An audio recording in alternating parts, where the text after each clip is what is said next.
Trop de malentendus. Parce qu'il y a tellement de malentendus dans la vie. Enfin, c'est ça qui est terrible.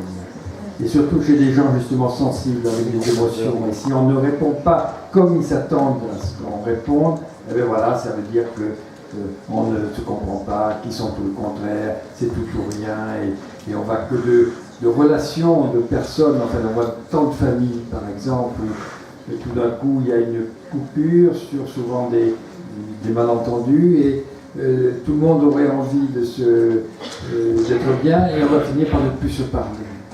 Pas parce qu'on est insensible, parce qu'on est trop émotif, justement, et qu'à ce moment-là, il s'est perdu, on ne leur fait plus confiance, ils ont voulu nous alors comment, au niveau des successions, enfin, on va voir comment, jusqu'à cette histoire tragique de Bretagne l'an dernier, enfin, c'est comment les êtres humains arrivent à, comme cela, dans une même famille, à se monter la tête sur le fait qu'ils sont brimés, que les autres ont plus, et on va à cette histoire, enfin, terrible, qu'au fond personne n'a voulu au départ, et puis il y a cet engrenage de la haine qui est justement nourri par...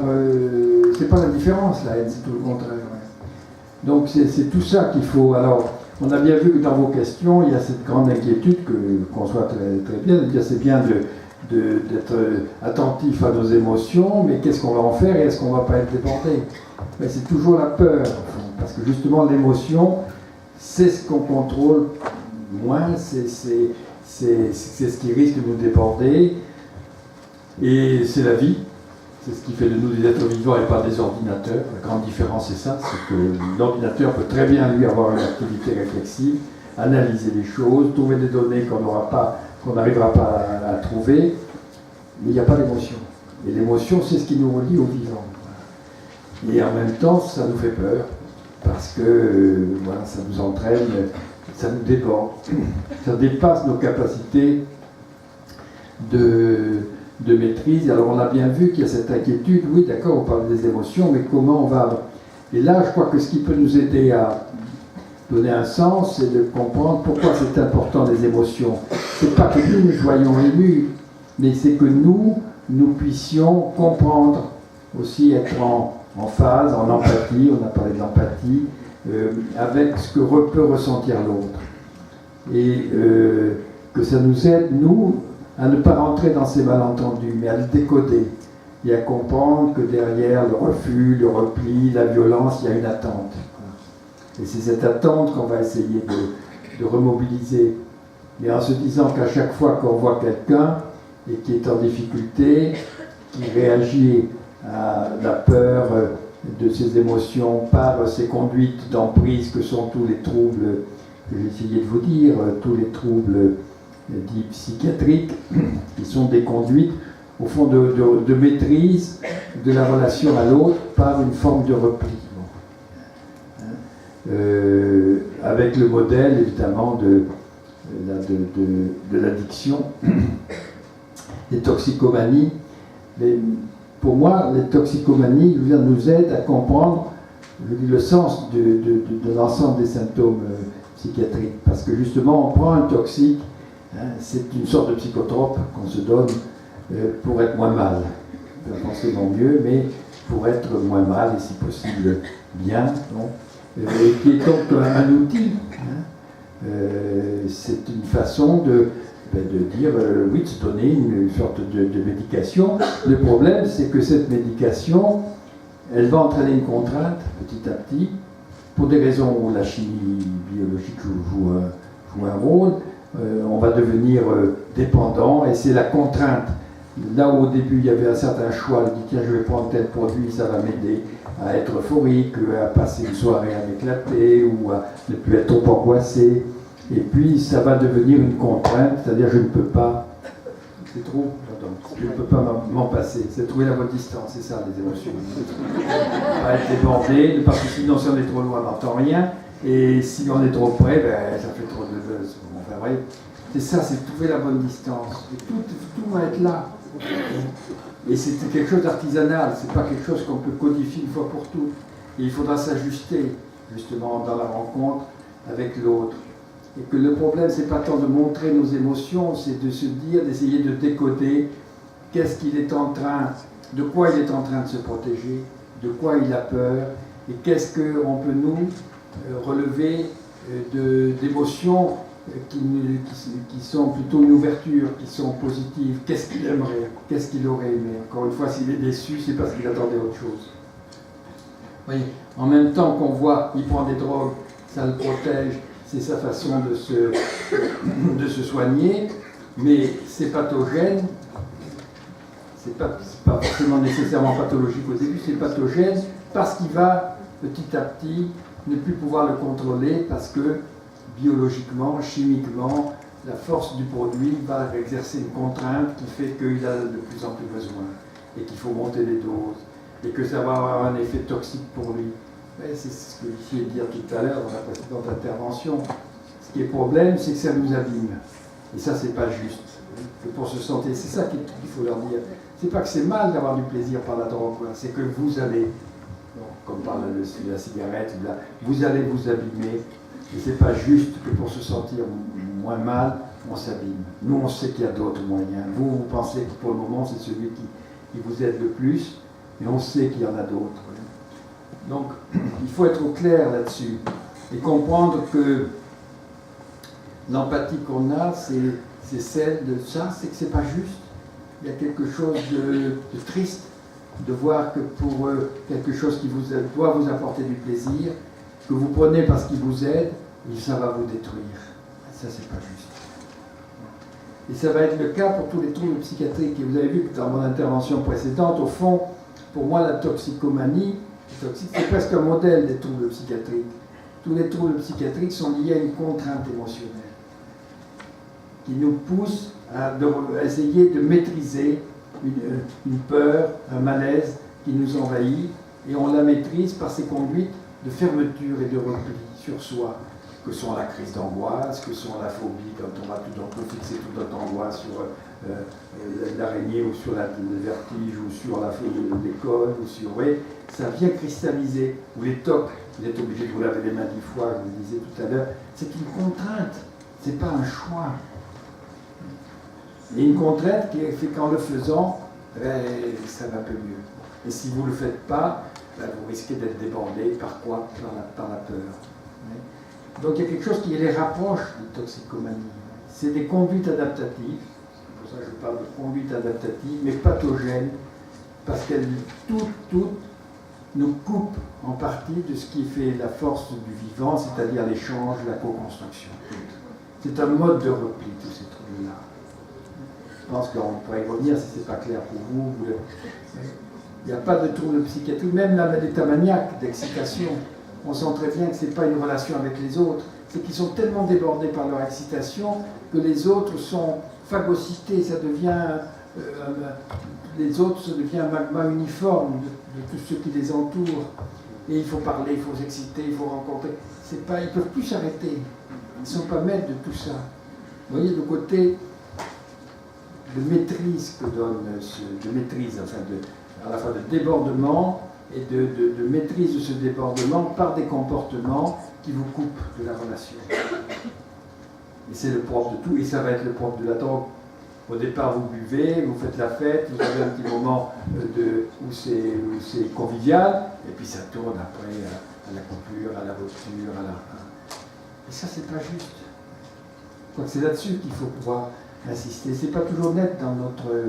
que c'est pathogène parce que ça nous prive de ce qui fait la vie, c'est-à-dire les échanges qui nous construisent, qui nous nourrissent, à tout point de vue, d'amitié, d'affection, de connaissance, c'est tout ça qui va être rendu difficile. Il y a là quelque chose de commun à toutes ces conduites, et la toxicomanie me paraît, moi, une bonne illustration. Alors, quelle est l'empathie qu'il faut avoir là? Et c'est déjà de savoir que ce n'est pas choisi. Même si tu dis, ah ben si, je choisis de boire, non, on ne choisit pas. On pourrait choisir de ne pas boire, hein, mais il faudrait être motivé pour ça. Mais on ne choisit pas de boire, ça s'impose. Et comme tous les matins, vous ne choisissez pas vos émotions du jour, elles vont s'imposer. Et à un moment donné, vous pouvez très bien dire non, là aujourd'hui il faut que je fasse un effort pour me calmer, être moins excité, ou au contraire pour être un peu plus dynamique. Et on ne les choisit pas. On choisit très peu de choses. Déjà, vous voyez que, comme je vous dis, comme tout être vivant, on est la rencontre entre un génome qu'on n'a pas choisi et un environnement qu'on n'a pas choisi. Et après, on nous demande d'être vous. D'accord, mais qui c'est moi? Alors, c'est ça qui fait de l'adolescent un peu un philosophe. C'est qu'au moment où on sort de l'enfance, où on commence à penser par nous-mêmes, à se croire avoir un corps qu'on contrôle, qu'on maîtrise, ben, tout d'un coup, pouf, on a ce corps qui se déchaîne partout, il y a des fuites, il y a des manières machin, des trucs qui vous pensent et ça vous remue, ça. C'est spectateur de tout ça. Puis on a plein d'envies, puis qu'est-ce qu'on a comme modèle? Et ben, notre tempérament, enfin, ça ne s'en rend pas trop compte, et puis ce que nous ont appris nos parents et notre entourage, on n'a pas choisi. Alors, vous voyez combien il va être tentant de dire, mais si je choisis, en fait, c'est le contraire de ce qu'on me dit. Non, on ne choisit pas plus. Le contraire, c'est la même chose, mais en négatif. C'est autant mobilisé. Vous me dites ça, mais je fais le contraire, vous voyez comme je suis libre. Non, vous n'êtes pas libre. Faussement libre. Parce que ce que vous pensez, ce n'est pas vous. Et vous vous construisez par rapport à celui que vous refusez. Alors c'est là où nous, on peut faire preuve d'empathie, en expliquant ça, en comprenant. On dit, ben oui, moi aussi, on a tous des points semblables, on est tous semblables en tant qu'humains. Mais qu'est-ce qu'on fait de tout ça? Et là, c'est comprendre que le choix, c'est pas s'opposer. Le choix, c'est choisir ce qui va nous permettre de nous épanouir le plus. Et ça ne se découvre pas tout de suite. Il faut du temps. Donc, c'est ça qu'on a à partager. Être en empathie, c'est arriver à comprendre la complexité de la personne en face de nous. Combien elle fait de choses contraires et non pas aligner les troubles qu'elle a. Vous voyez, mon enfant, il ne va pas à l'école, il est coléreux, il n'arrive pas à se lever, il peut être violent par moment, il a telle ou telle manie, ou tel, il prend tel ou tel produit. Bon, d'accord. Mais pourquoi il fait ça? Parce qu'il est bien? Non. Parce que ça ne va pas, justement. Ce que je vous disais tout à l'heure, ça ne va pas.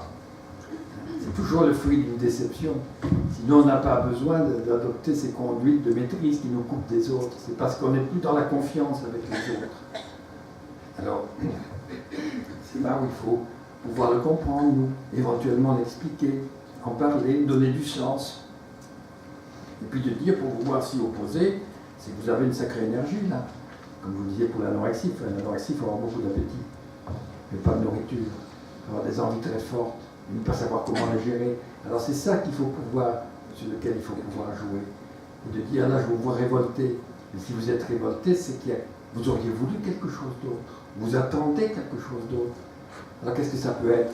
Ça, petit à petit, c'est pas le premier jour, on ne va pas les faire tout un questionnaire de tout, mais quand même, on peut aussi dire, vous voyez, là je vois que vous avez quand même beaucoup d'énergie à faire échouer les choses.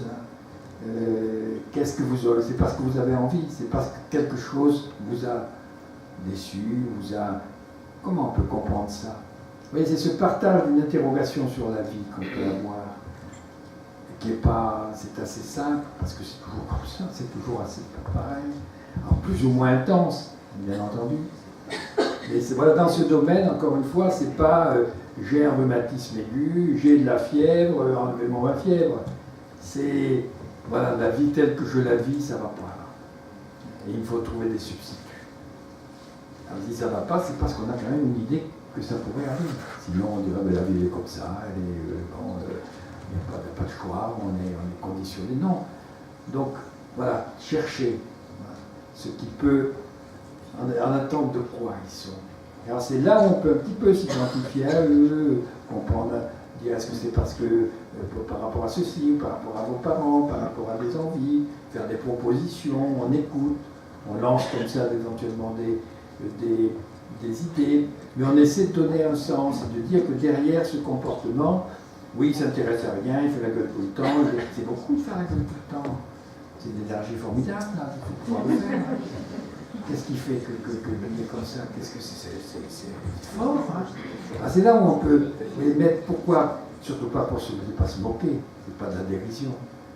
C'est de dire, mais pourquoi?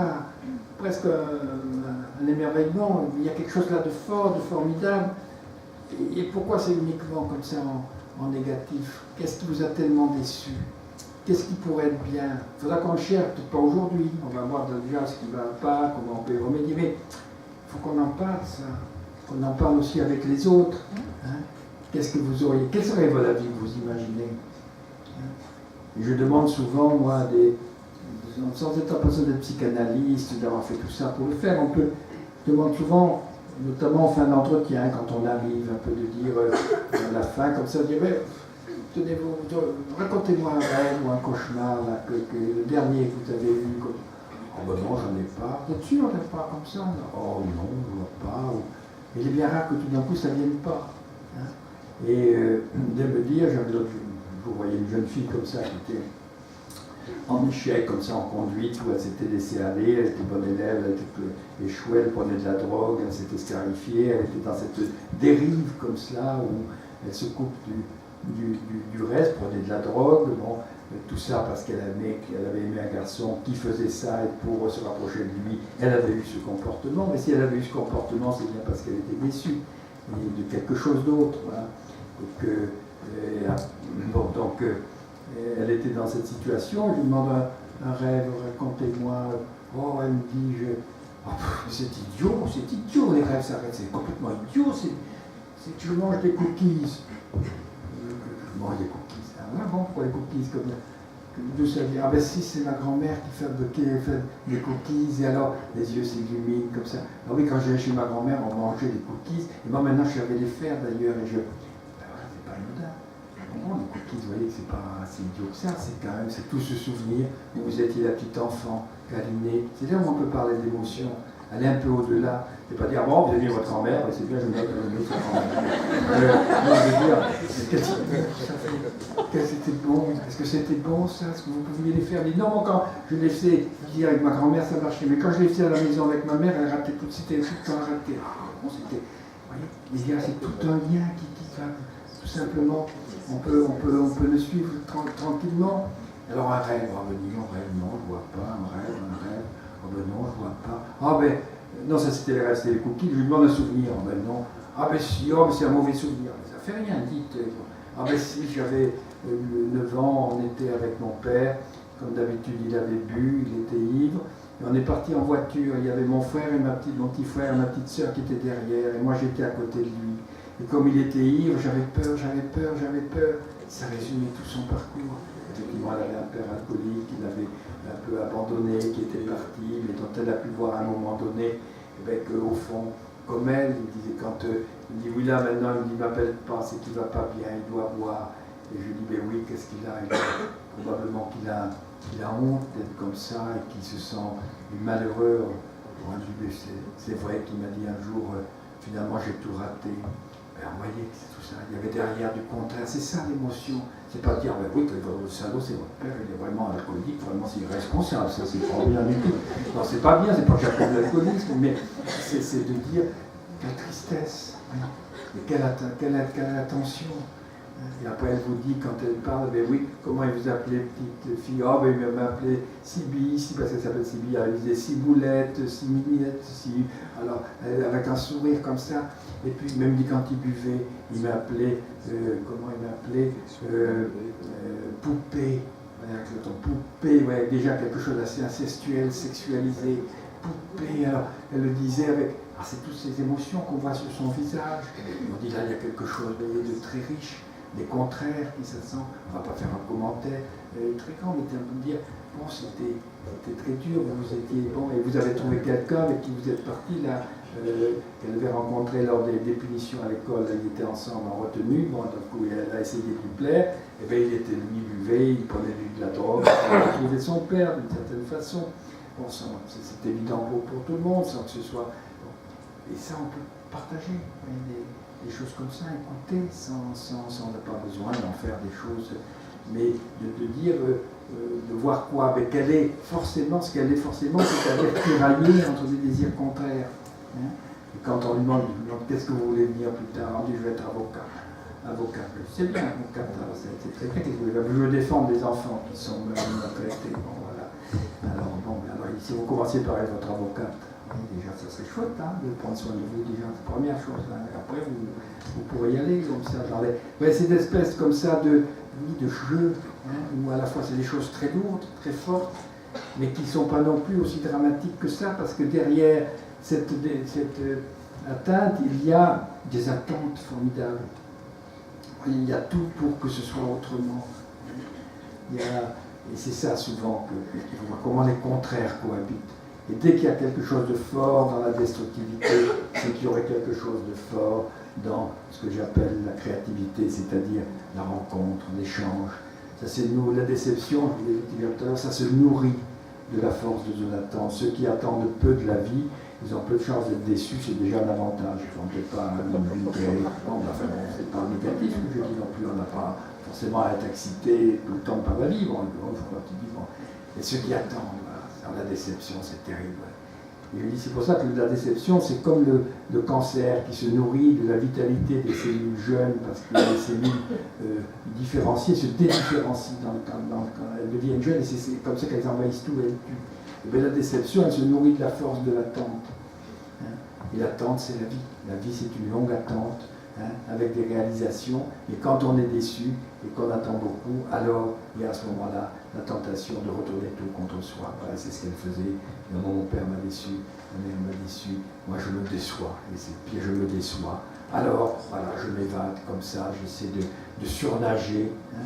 Et que nous, c'est de dire, mais bon, il y a derrière ça, en voie de sacrée force. Vous avez beaucoup d'énergie, vous avez beaucoup d'envie, et ça, il va falloir voir ce qu'on peut en faire. Donc, on note. C'est là où il y a, quand je dis l'émotion, c'est pouvoir, nous, essayer de comprendre, de décoder ces émotions, qui sont toujours les mêmes. C'est ça, la vie, ça se résume beaucoup à ça. Cette attente d'être compris, d'être important pour quelqu'un, c'est ça qu'on va essayer de noter dans le regard. C'est que vous êtes importante et nous, on voit une valeur que vous ne voyez plus. Moi, je vois en vous des potentialités. Mais on peut leur dire, je leur dis souvent en terminant, mais rassurez-vous, ce n'est pas moi qui vivrai à votre place. Si vous avez besoin de vous accrocher à ce qui vous enferme, on ne pourra pas vous obliger. Mais moi, je sais que vous avez envie d'autre chose aussi. Voilà. Je sais qu'il y a cette force-là qui attend, et celle-là, elle est possible. Il faudra. C'est ça qu'on peut. Et ça, il faut le savoir, et pouvoir le partager, parce qu'à ne voir que ce qui ne va pas, on finit par entériner tout cela. Et de comprendre que c'est vrai, on ne le nie pas, mais c'est se nourrir. Et ça, je crois que, parce que biologiquement, c'est comme ça, c'est ce côté, c'est ce que nous apprend justement nos connaissances sur la vie, que les contraires se nourrissent les uns des autres, et qu'on est toujours dans une tension aussi entre ce besoin qu'on a de l'autre, ce besoin de se différencier, le besoin d'être dans le partage, le besoin aussi de pouvoir se séparer, on est dans des tensions de contraires.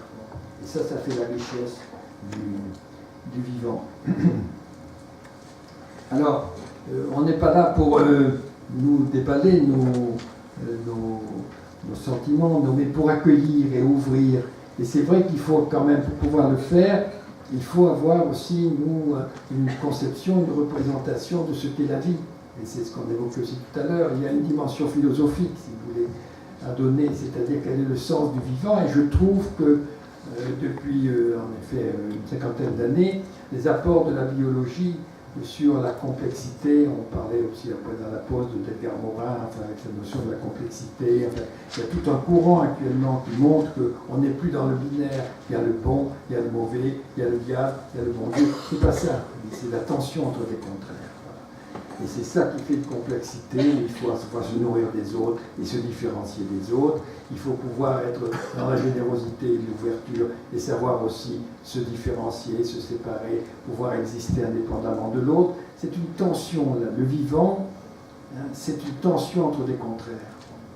Et ça, je pense que de pouvoir leur dire à l'occasion, leur montrer que ce qu'ils vivent, ce n'est qu'un côté exacerbé de la beauté et de la difficulté de la vie, et que ce côté exagéré, exacerbé, cette espèce de miroir grossissant, mais ça traduit à la fois leur force, et cette force, elle devient une faiblesse quand elle se négocie dans la destructivité. Et le problème de la drogue, c'est pas le plaisir que ça vous donne, c'est le fait que ça vous abîme et que surtout ça va vous entraîner progressivement dans une contrainte qui fait que vous en devenez esclave et que vous êtes obligé de monter les doses et que vous n'êtes plus vous-même.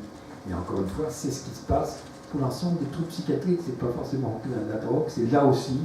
Ce qui est important, c'est pas d'avoir une phobie un jour, c'est d'avoir une phobie qui vous restreint dans votre espace de découverte du monde. C'est pas d'avoir quelques tocs, c'est de faire que ces tocs, ils vous prennent 1 heure dans la journée ou peut-être 2 heures. C'est ça. La maladie, elle est après. Elle est quand on est enfermé dans des comportements qu'on n'a pas choisis, qui s'imposent à nous et qui nous privent de ce qui est la vie, c'est-à-dire l'échange et la co-construction. Et ça donne une note. C'est pas, vous êtes un malade, vous êtes un bipolaire caractérisé du type H2, H3, H4, je ne sais pas quoi.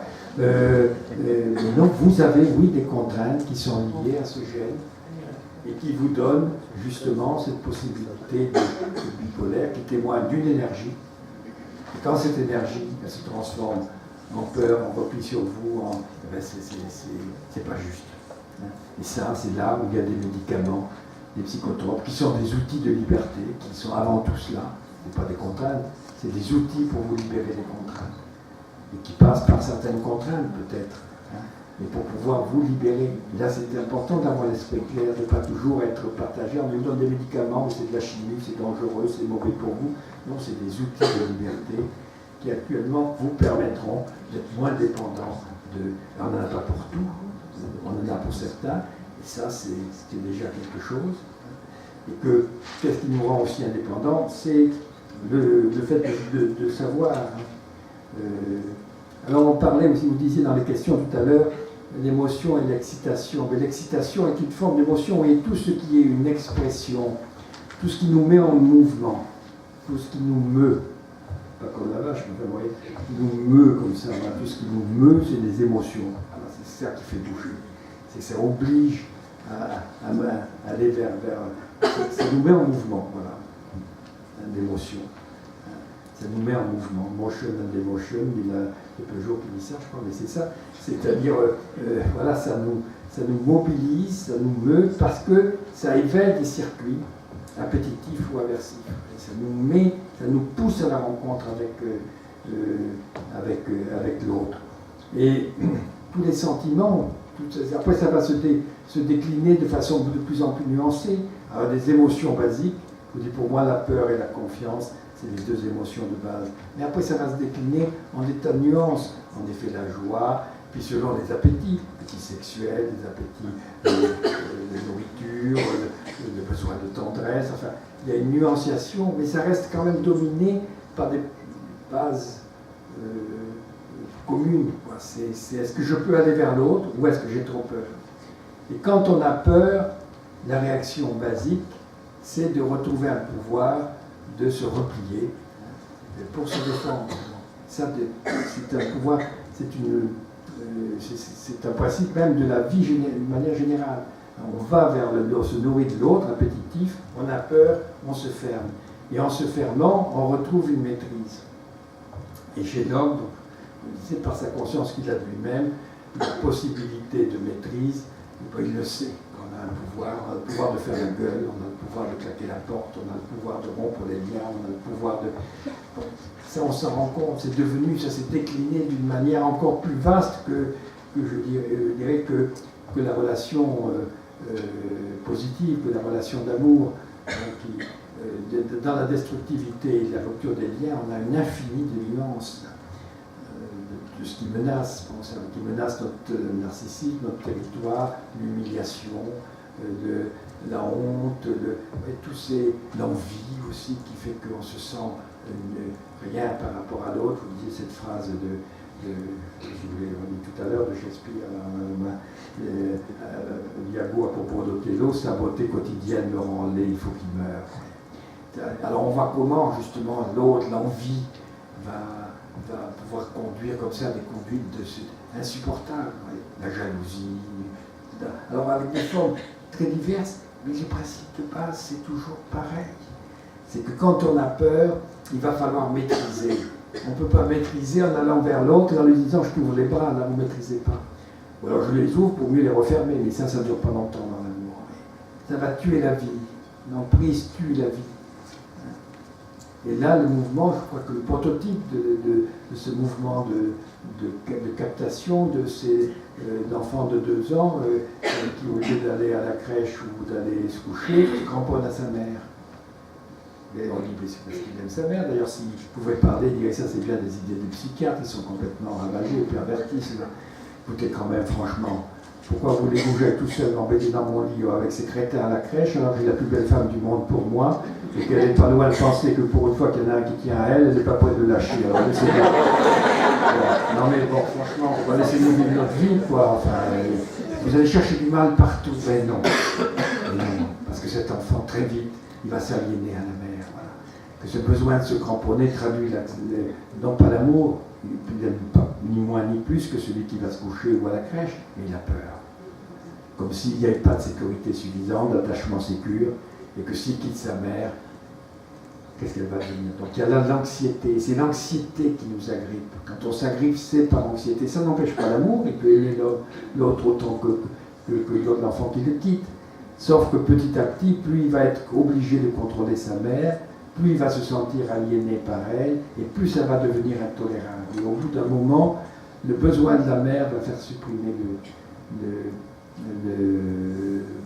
va supprimer le plaisir de la retrouver. Alors que celui qui peut se séparer, mais il la retrouve pour le plaisir, et pas parce qu'il en a besoin. Et plus il va grandir, plus ça lui donnera de liberté. Alors que l'autre, dès qu'il s'éloigne de la mère, il est en insécurité, il se rapproche de la mère, il ne supporte pas ça, il devient odieux, et ça va être, il va maintenir un lien, mais un lien de déplaisir. Et c'est parti, alors qu'au fond, il y avait tout cela. Mais cette importance, quand même, de se sentir justement en sécurité, qui nous permet d'aller vers l'autre pour le plaisir. Et ça va être pareil dans les relations de couple. Si on est trop fusionnel, si on a besoin de trop contrôler, alors on voit ces violences, on voit c'est bon, je l'ai tué par amour. C'est pas par amour qu'on tue, ça n'empêche pas l'amour.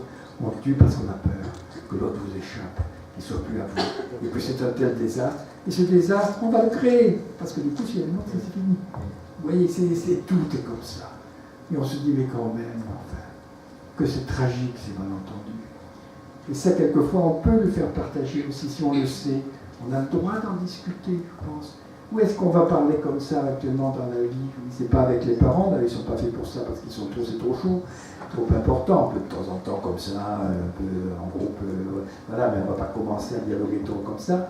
Mais avec c'est avec des rencontres. Mais les rencontres, où on les a maintenant? Il n'y en a plus de ce style-là. Il y avait de la religion, à la rigueur, quelquefois, mais avec, il y avait l'école. À un certain temps, c'est plus maintenant à l'école qu'on va trouver ça. Et c'est nous qui pouvons à un moment dire, voilà quel est le sens de... vous savez, on connaît, on comprend, même à un niveau purement de la biologie de la vie. Après, ça laisse les croyances intactes, mais on ne va pas les attaquer là-dessus. Mais c'est que la vie, elle est faite justement de ces tensions contradictoires.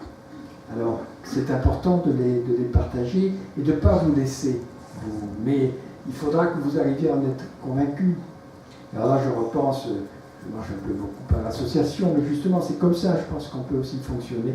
Je pense au diplôme universitaire dont je vous parlais. Et là, vraiment, je suis souvent assez ému d'ailleurs par des mémoires que remettent des gendarmes, surtout femmes, parce que les femmes ont, excusez-moi pour les hommes, mais bon, les femmes ont souvent jouent plus avec les émotions. L'homme est un peu, voilà, pas trop d'émotions, l'homme, il ne faut pas être ému, c'est un peu pour les femmes, là, c'est un peu, tandis que nous, alors les hommes, on ne va pas nous.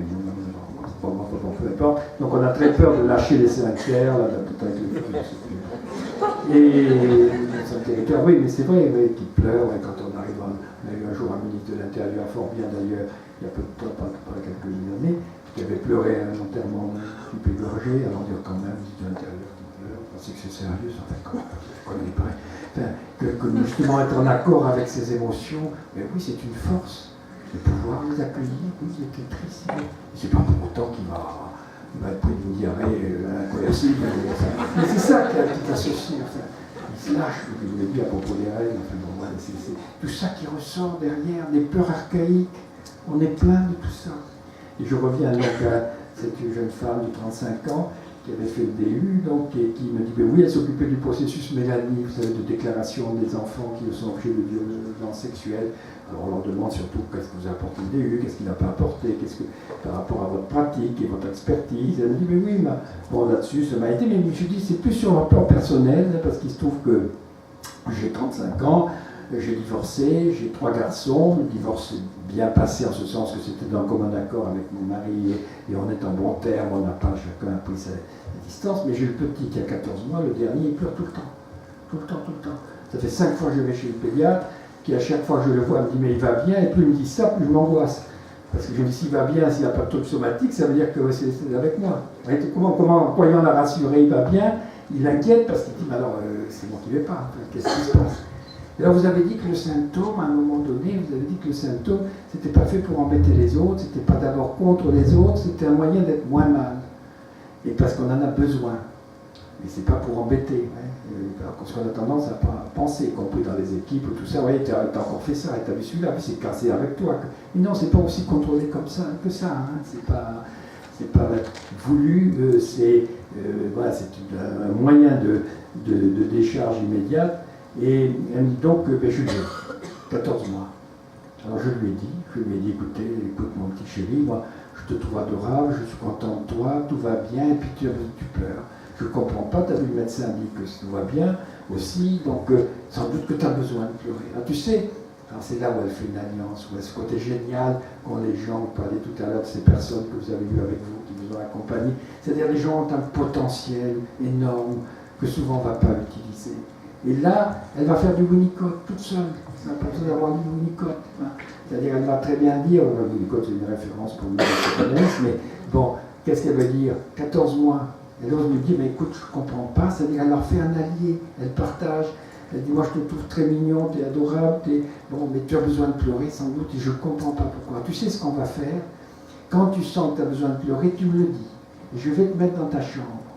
C'est le plus génial, je me dis, si dans une heure tu pleures encore, tu vas voir, parce que c'est l'enfant.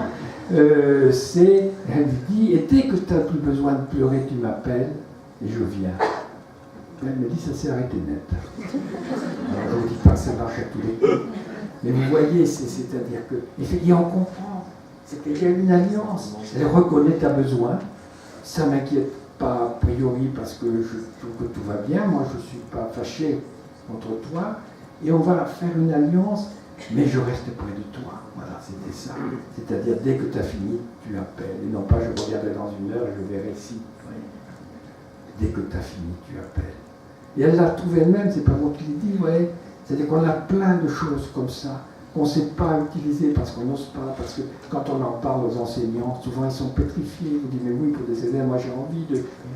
Permettez-vous un petit peu. Et ça, il faudrait pouvoir être en pour que ce soit, il faut que ce soit compris par l'ensemble.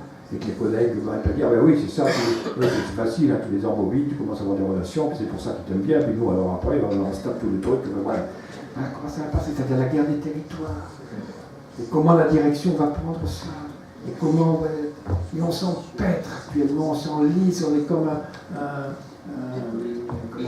pachyderme, là, un mammouth, qui est le mammouth, oui, de l'éducation nationale, qui est enlisé là-dedans. Il n'y a plus de travail d'équipe, enfin, tout ça. On ne permet pas aux gens de jouer un peu de leur personnalité. Au nom de quoi on va se différencier? Il faudrait qu'on soit tous pareils, mais c'est pas la peine d'être différent alors. Si on doit être tous pareils, bon. Alors que la différence est une richesse. Hein. C'est tout ça qui est derrière là, cette place des émotions et qu'on va retrouver, vous, en tant que chacun d'entre vous. Et l'important, c'est cet accueil, on ne va pas faire ça tout d'un coup, mais de pouvoir dire, voilà, on va permettre d'essayer d'entendre ce qui se cache de peur, d'émotions réprimées, et derrière ça, d'attente. Ça va ensemble. S'il y a de la peur, c'est qu'il y a des désirs. Toujours ce couple de contraires. Et on va jouer un peu avec ça, brutalement, voilà, et puis et voir que si il commence à trop s'exprimer, ben on va pouvoir en parler aussi, métacommuniquer là-dessus.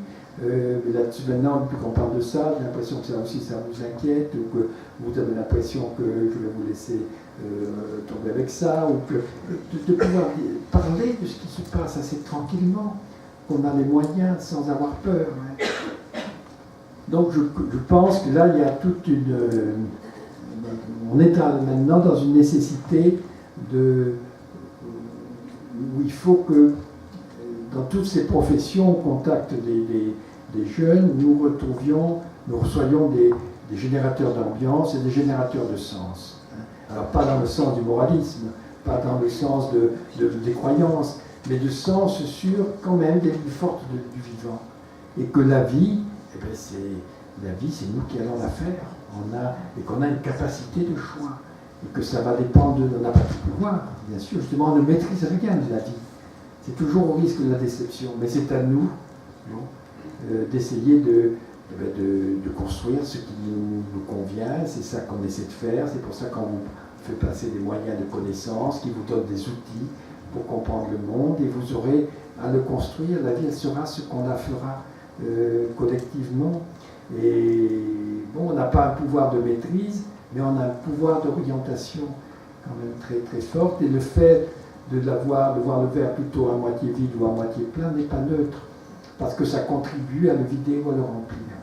La vision qu'on en a va faire qu'on va sélectionner ce qui va tout à fait dans notre sens. Et ça qu'on voit bien. C'est-à-dire que dans les débats, qu'ils soient politiques, qu'ils soient philosophiques, qu'ils soient des débats, on sait d'avance tout ce qu'ils vont dire depuis un moment. C'est sûr, c'est comme ça. Alors on va tout réclamer. Vous voyez bien qu'il y a ça qui ne va pas, qui ne va pas, qui ne va pas. Mais vous voyez bien qu'il y a ça qui ne va pas. Alors, je vous parlais tout à l'heure, il y a un livre qui vient de sortir d'un ami, enfin une occasion souvent de le faire venir au DU, travailler, qui est un jeune, enfin il a 50 et quelques années, mais enfin c'est eux. Et donc, maintenant c'est un jeune, donc qui est philosophe, mais pas justement qui fait partie de cette jeune génération de philosophes qui veut cesser de faire de l'histoire de la philosophie, parce que c'est surtout ça, de comparer Platon et machin, voilà, c'était important, enfin ça fait 1000 ans qu'on le fait, donc qui essaie de l'appliquer à un vécu sociologique. Et là, ce beau titre, si on dit Jacob aussi, c'est de mieux en mieux et de pire en pire. Et là, il y a quelque chose dans notre société, voyez, très justement. Il le prend par tous les niveaux. Voyez. Comment on va dire, attends, de fait, il y a des tas de choses, de fait, il y a des trucs, c'est de mieux en mieux, il y a des possibilités. Et puis on dit, oh, ça de pire en pire. Et c'est pas faux, on retrouve des choses comme ça. Et c'est à nous de pouvoir donner sens au contraire. Et dire, oui, ils sont toujours, cette tension, elle subsistera, il n'y aura pas un monde parfait, ça serait probablement la vie. C'est une tension entre des contraires. Mais on peut aller avoir une finalité créatrice ou une finalité destructrice dans le non-confiance.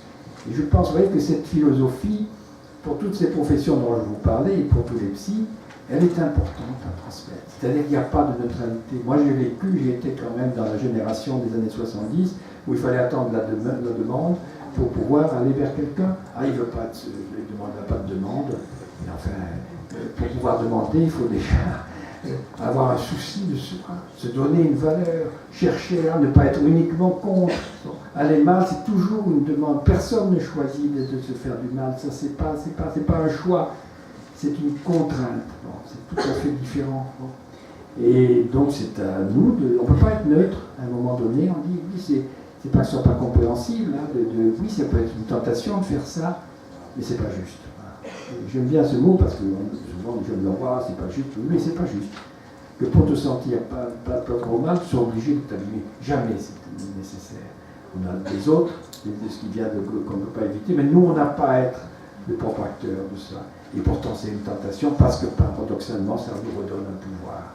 Ça c'est le seul pouvoir qu'on a, et à coup sûr, et où on n'a absolument pas besoin des autres, et au contraire on met les autres aussi en échec.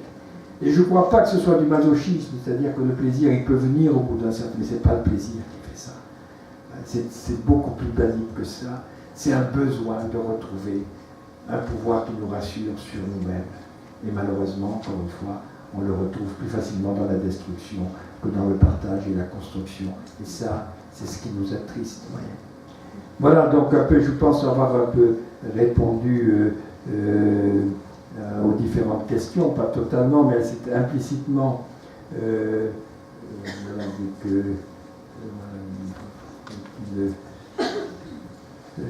oui, enfin, écoutez, interrogez-vous. C'est toujours cette question, jusqu'où nous, l'empathie, est-ce qu'on doit avoir de l'apathie? Oui, c'est pas, on n'est pas dans le devoir, on est dans être aussi à l'écoute de soi-même.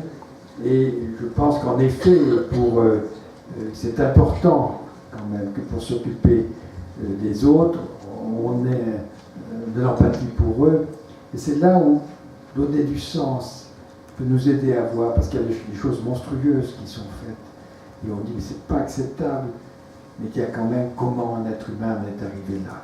C'est jamais parce que tout d'un coup, il était très bien, il a été gâté par la vie, et puis voilà, il se met à devenir un destructeur. Non. Ça, c'est-à-dire qu'on n'est même pas capable. C'est-à-dire on est tous influencés par ce qu'on a vécu. Et si on détruit, c'est qu'on a vécu des choses. Alors, ce n'est pas une excuse, mais c'est comprendre comment il faut prendre en compte cette destructivité qu'on a subie pour éviter qu'elle se reproduise. C'est pas de dire, bon voilà, du coup on n'a qu'à être très laisser faire. Ouais, c'est un faux problème, ça. Il faut comprendre pour justement empêcher que se perpétue. C'est toute cette force du mimétisme dont si bien parlait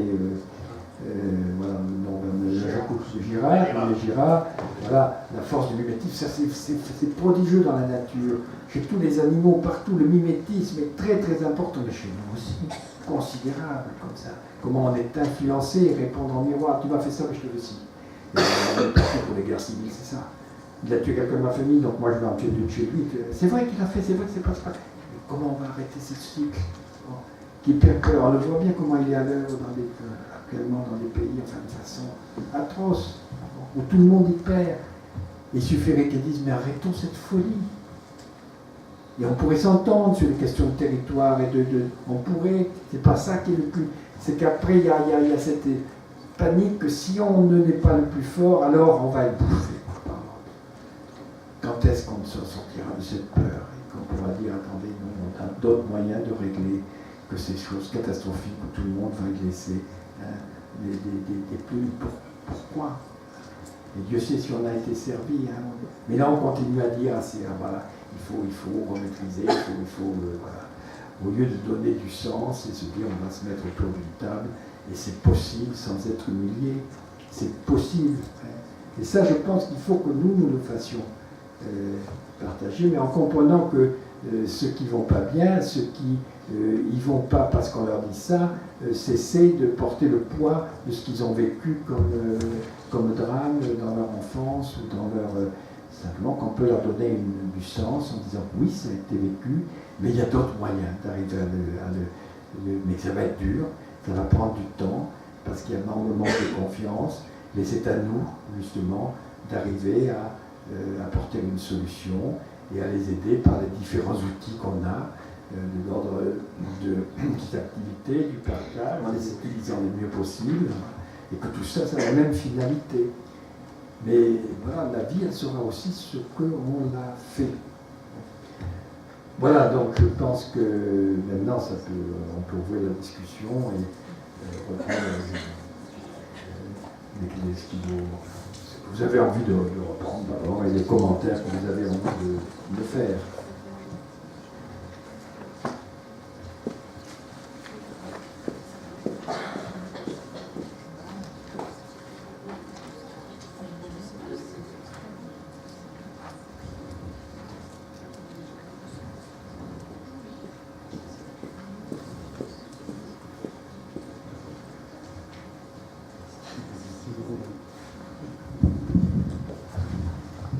Vous voyez, je reviens sur un petit point là, pendant que j'arrive, c'est que beaucoup on a parlé de la finalité des émotions, où ça nous mène tout ça.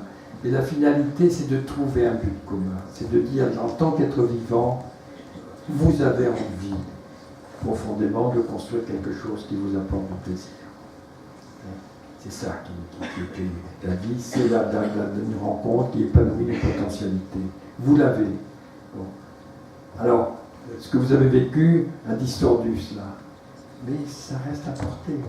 C'est là, c'est le but. Bon. Et que c'est ça qui doit nous rejoindre, qui doit être notre boussole. C'est quel est le but qu'on va essayer de construire ensemble. J'avais une question, une dernière. Vous avez en partie répondu, j'avais noté cette question dans laquelle, cette affirmation dans laquelle j'ai grandi et dont j'ai eu du mal à me débarrasser, c'est ayez une bienveillante neutralité. J'ai entendu ça dans toutes les années 80, 90. Alors avec le pendant, jusqu'où peut-on partager ses émotions avec son patient quand on est à la fois bouleversé, en colère, parce qu'il y a des patients qui vivent des injustices, ou il y a des patients qui sont extrêmement pénibles. Jusqu'à quel point on peut partager nos émotions sans nous laisser entraîner par quelque chose qui pourrait être délétère dans la relation, dans un sens trop rapproché ou trop éloigné. Mais c'est toute l'ambiguïté des mots, parce qu'en même temps j'adhérais bien à cette neutralité bienveillante. Et qu'est-ce qu'on entend par neutralité et bienveillance? C'est-à-dire, je crois qu'il faut que nous donnions quand même, nous avons les moyens pour comprendre ce que je vous dis. Il m'a fallu toute une vie et la vie de beaucoup d'autres de voir leur devenir. Et on voudrait que des personnes à 15 ans ou à 20 ans puissent tout de suite voir quelque chose comme ça. Je crois qu'on a là à faire partager ce qu'on a vécu, non pas comme nous on sait, vous ne savez pas, et de dire nous aussi on partage tout ça. Et voilà, après l'expérience qu'on a vue et ce qu'on a vu de la destructivité, qu'on est mieux dans la créativité, dans l'échange. Bon. Et que ça c'est possible. C'est-à-dire qu'on a à transmettre quelque chose de ce qu'on a vécu, de nos connaissances aussi. Je pense qu'on ne peut pas attendre qu'ils le découvrent. Et qu'ils se découvrent quand on a des familles qui se disputent, qu'en fait ils se disputent parce qu'ils s'aiment beaucoup, parce qu'ils sont attachés, sinon ils s'en foutraient. Et que probablement qu'ils ont un but beaucoup plus commun qu'on ne le croit. Et quand on arrive quelquefois à le leur montrer, je pense aussi à des exemples un peu récents, où, bon, comme ça, retrouver, on a pu dire des choses que ne serais pas permis dans mon travail, et de pouvoir dire, mais finalement, c'est un film, vous voyez comment votre mère et vous vous aimez, comment vous vous ressemblez, mais c'est terrible. Et là, vous êtes tous les deux en train de penser qu'il y a un fossé impossible à créer. Et la mère a pu se mettre à pleurer, dont le fils qui a pleuré, mais parce qu'il y avait aussi une tonalité, quelque chose qui faisait, bon,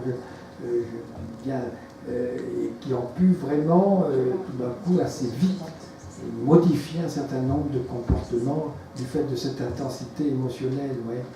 Et je me dis, voilà, il faut trouver, il y a une tension entre notre fonction d'expert et puis ce côté où on peut dire, mais enfin, voyez quand même ce qu'il y a.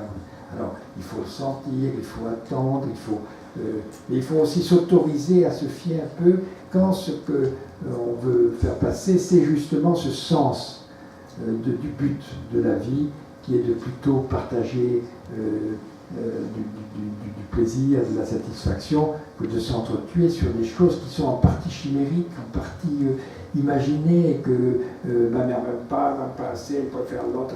C'est pas ça, il faut qu'on arrive à sortir de ces choses-là. Ouais. Et ça, je pense qu'on peut, qu'on doit se le dire, mais c'est pas tomber en neutralité. Il faut voir toujours par rapport à quoi. Ce que je disais un peu tout à l'heure, c'est qu'on était quand même, ma génération sortait d'une position très paternaliste des adultes quand même si ça a évolué. Le bien c'est comme ci, l'or c'est comme ça.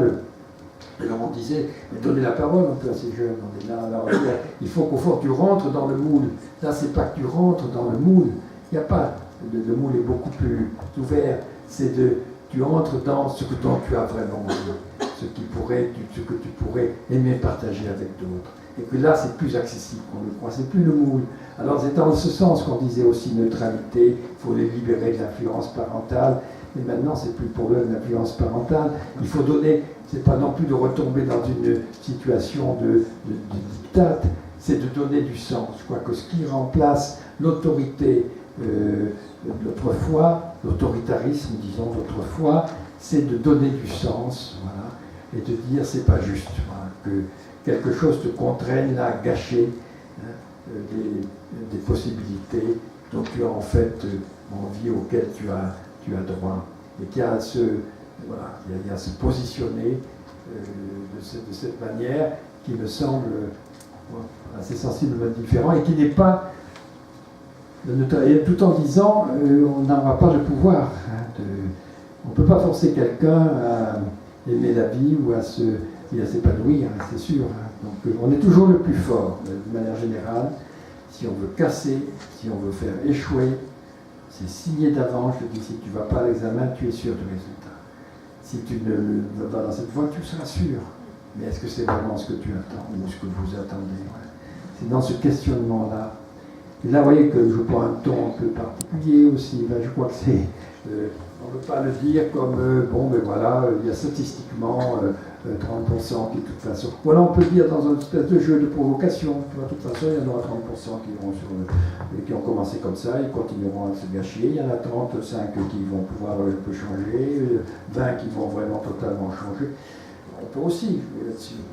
Mais je pense que, et c'est là quand on parle des émotions partagées, c'est qu'ils sentent que pour nous, oui, on vivra sans ça. Hein. C'est pas qu'on l'aime particulièrement, c'est qu'il y a une solidarité du vivant qui fait que c'est très triste de voir quelqu'un qui a la possibilité d'être bien, être en train de s'abîmer. Oui, c'est quelque chose qui est triste et qui vous cache une partie de la vie. Bon, on voit bien quand il se passe tous ces malheurs, c'est triste, c'est très triste. Mais là aussi, à ce niveau, c'est triste.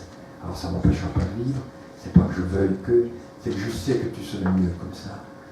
Donc je pense que c'est qu'il faut que ce soit assez intégré. C'est le modèle, c'est ça qui est bien, le reste, non, on n'a jamais à s'abîmer. Voilà.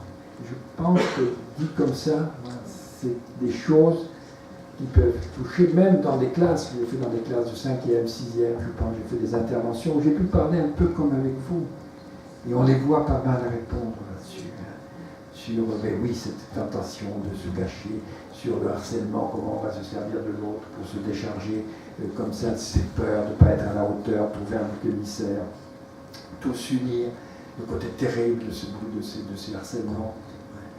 Et on peut, je pense, là, toucher quelque chose qui est entendable par tout le monde.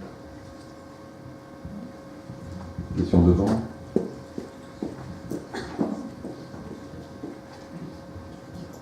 Moi, je voulais revenir sur la force du miroir, parce que moi, j'en avais un autre sens. Par exemple, si on me ment, je me dis « Ah, pourquoi est-ce qu'on me dit ça ?» Et moi, je me retourne vers moi et je me dis « Où est-ce que moi, je me mens moi-même ?» Et dans quoi je me mens. Et quand je fais ça, je découvre plein de choses sur moi-même. Et quand je corrige, eh ben, je m'aperçois qu'on ne me ment plus. Vous voyez ? C'est pas... C'est une sacrée leçon et c'est une sacrée évolution. On évolue énormément et on n'accuse pas l'autre parce que l'autre, c'est pas le différent, c'est pas l'autre. On n'est pas dans la division, mais je suis dans l'unification. Je dis merci à l'autre de m'avoir montré ça de moi. Et là, je suis dans l'unification. Je ne suis pas dans la division. C'est voir l'autre, c'est en fait l'aimer pour ce qu'il m'apprend, même s'il me dit des choses qui sur le coup ne vont peut-être pas me faire plaisir. C'est s'interroger pourquoi je reçois ça. Et qu'est-ce qui fait en moi que je reçois ça? Voilà, c'est tout. Merci. Oui. Non, mais il y a quelque chose comme ça, une dialectique en effet intéressante. Ceci dit, il ne faut pas penser aussi que sa vie commence avec nous quand même. Bon, voilà, et qu'on le voit souvent avec tout un poids d'expériences vécues, et que c'est un moment dans la relation avec nous, ça peut se rejouer, mais que malheureusement, peut-être, souvent les choses sont déjà bien engrangées, bien avant que nous intervenions, et que avant qu'on ait l'importance suffisante pour que ça joue, il faut aussi beaucoup de temps, mais c'est une dimension, je pense, qu'il faut garder, oui, en quoi moi je suis en train aussi de participer un peu à ce qui vit, on peut s'interroger là-dessus. Mais je ne pense pas qu'il peut y avoir de choses complètement systématiques. C'est une tension, mais c'est pas automatique. Rien n'est automatique. Mais ça peut à certains moments avoir un rôle. On peut un peu voir si ça peut-être que dire. Voilà, et c'est important au moment de les faire juges aussi de ce qu'on fait, de leur dire voilà, parce que je m'interroge sur moi-même et on les met en position active de pouvoir aussi nous juger d'une certaine façon et qui peuvent le faire, dire qu'est-ce qui leur convient pas, voilà. Et qu'il y a ces phénomènes de miroir aussi, ça peut être un élément de la mobilisation. Mais je pense que ça ne peut pas être une vérité, si vous voulez. C'est des moments où il y a cela, d'autres où ça va moins jouer. Ça ne peut pas être systématique. Je pense qu'il faut se méfier des systèmes, c'est pas un automatisme. c'est quelque chose qui s'échange entre deux personnes et qui à un moment peut apporter une porte de vérité, et c'est celle-là qui est mobilisatrice, oui, chez l'autre.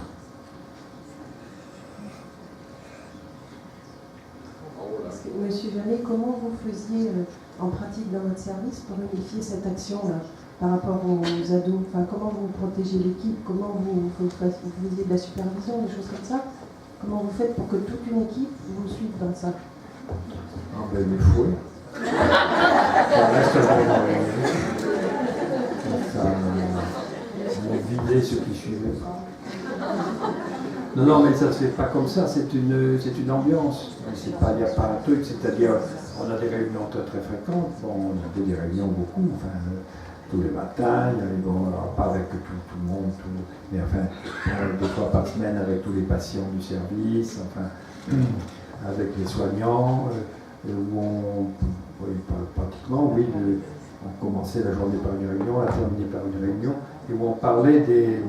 Alors tout ça peut se négocier de façon... Il n'y a pas un modèle idéal, c'est comment on le fait tourner, comment on se sent à l'aise. Et moi, ce qui m'a beaucoup appris, c'est d'ailleurs ce qui m'a poussé à faire le DU, c'est que j'ai remarqué qu'il y avait 39 lits d'hospitalisation, ça fait un petit peu de nombre, et que j'étais sûr que quand il y avait des passages à l'acte, il fallait réunir l'équipe et il y avait des problèmes de tension à l'intérieur de l'équipe. Mais ça, c'était systématique, quels que soient les passages à l'acte.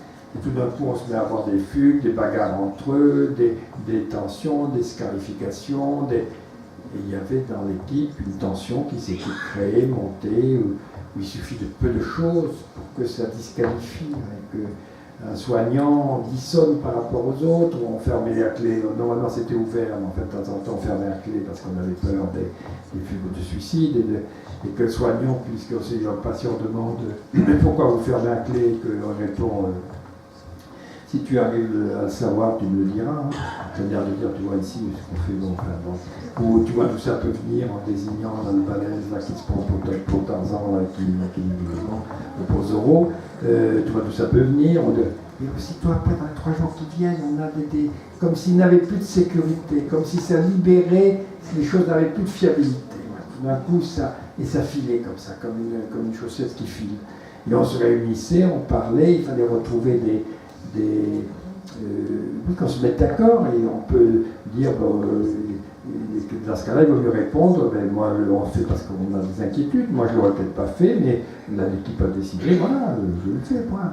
Mais c'est cette cohésion, et on voit bien que dans notre société, l'absence de cohésion, la disqualification permanente des adultes entre eux a un rôle dévastateur auprès des jeunes. Enfin, quel spectacle on offre, sans parler des disqualifications quand on parle par entité. Alors il y a les policiers, les enseignants, les juges, comme ça devient des entités. Et si on parle par entité, c'est dramatique, parce que toute l'individualisation disparaît.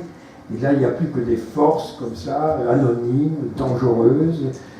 Voilà, alors le peuple, Dieu, en fait, ça devient des grandes entités. C'est dévastateur, parce que ça ne permet pas de porter notre message. Je veux dire, c'est moi en tant que moi. Bon, et je pense ça, et non pas c'est l'entité, c'est le maintien. Et alors, au nom des entités, on commet carrément l'histoire.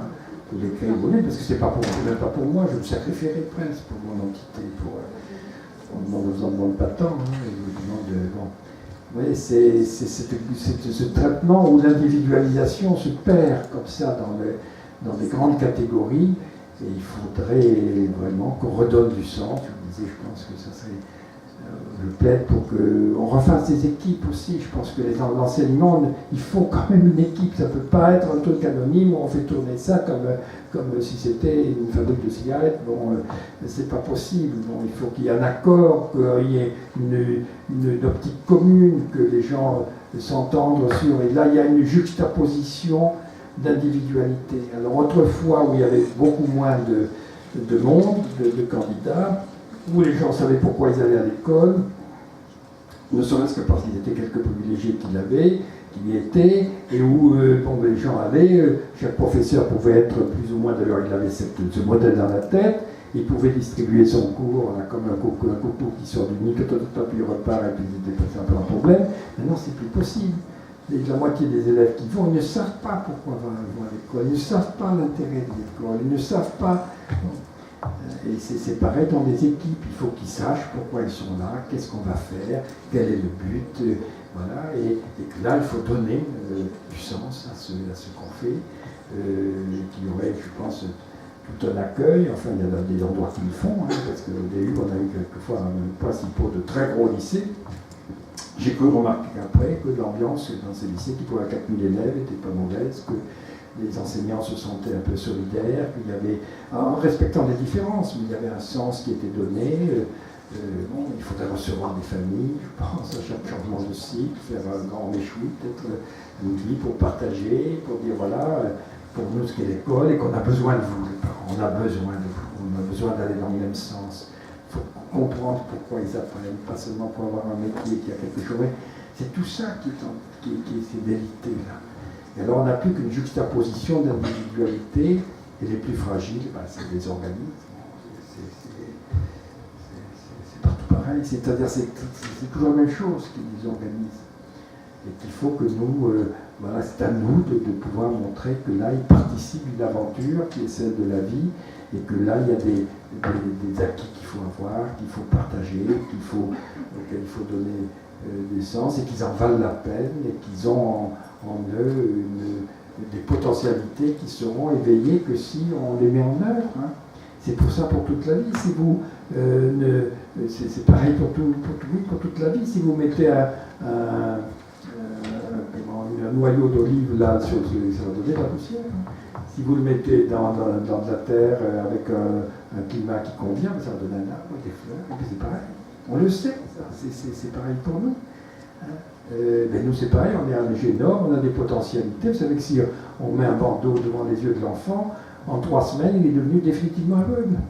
C'est-à-dire que si ces neurones qui relient les cellules optiques au cerveau ne sont pas excités dès la naissance, c'est foutu.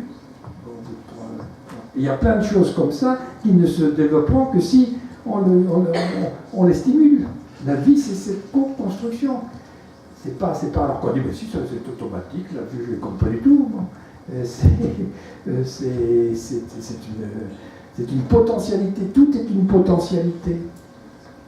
Alors ça, il faut pouvoir, bon, et on n'a pas les mêmes, justement, tout à fait les mêmes potentialités, donc on a des vulnérabilités qui sont une richesse potentielle, mais aussi un risque. Comme je le disais tout à l'heure sur les troubles psychiques, il faudrait mieux parler de vulnérabilité, qui font que oui, on va avoir des troubles de l'humeur, oui, on va avoir quelque chose de l'ordre du spectre très large de ce qu'on appelle la schizophrénie. Il faudrait trouver d'autres noms parce qu'ils sont trop connotés négativement. Voilà, on a ces vulnérabilités qui vont se développer ou pas en fonction d'un environnement qui sera porteur ou au contraire qui sera perturbateur. Et que tout ça, dans ça, la personne, l'individu, elle décide peu de choses. Ce qu'elle peut décider à un moment donné, c'est de dire je fais confiance et je vais essayer de me donner les outils pour être mieux. Mais ça, il faut qu'elle y croie. Il faut qu'elle soit avertie. Il faut qu'il y ait confiance. Et c'est ce qu'on retrouve partout, pour la drogue, pour autre. Non, vous y croyez. Et avec la croyance, justement, moi je pense que ce qu'on est, on le croit. Donc être va avec croyance. Si on change de croyance, on peut changer d'être. On peut être autrement que ce qu'on était au départ. Je pense que c'est une force énorme, c'est un point d'appui énorme de travailler sur les croyances. Quelles sont mes croyances et quelles sont les bonnes croyances que je garde et qui sont favorables pour moi et quelles sont celles que je retire. Et effectivement, je pense que c'est quelque chose qu'on devrait travailler en fond. Oui, merci. Sûrement.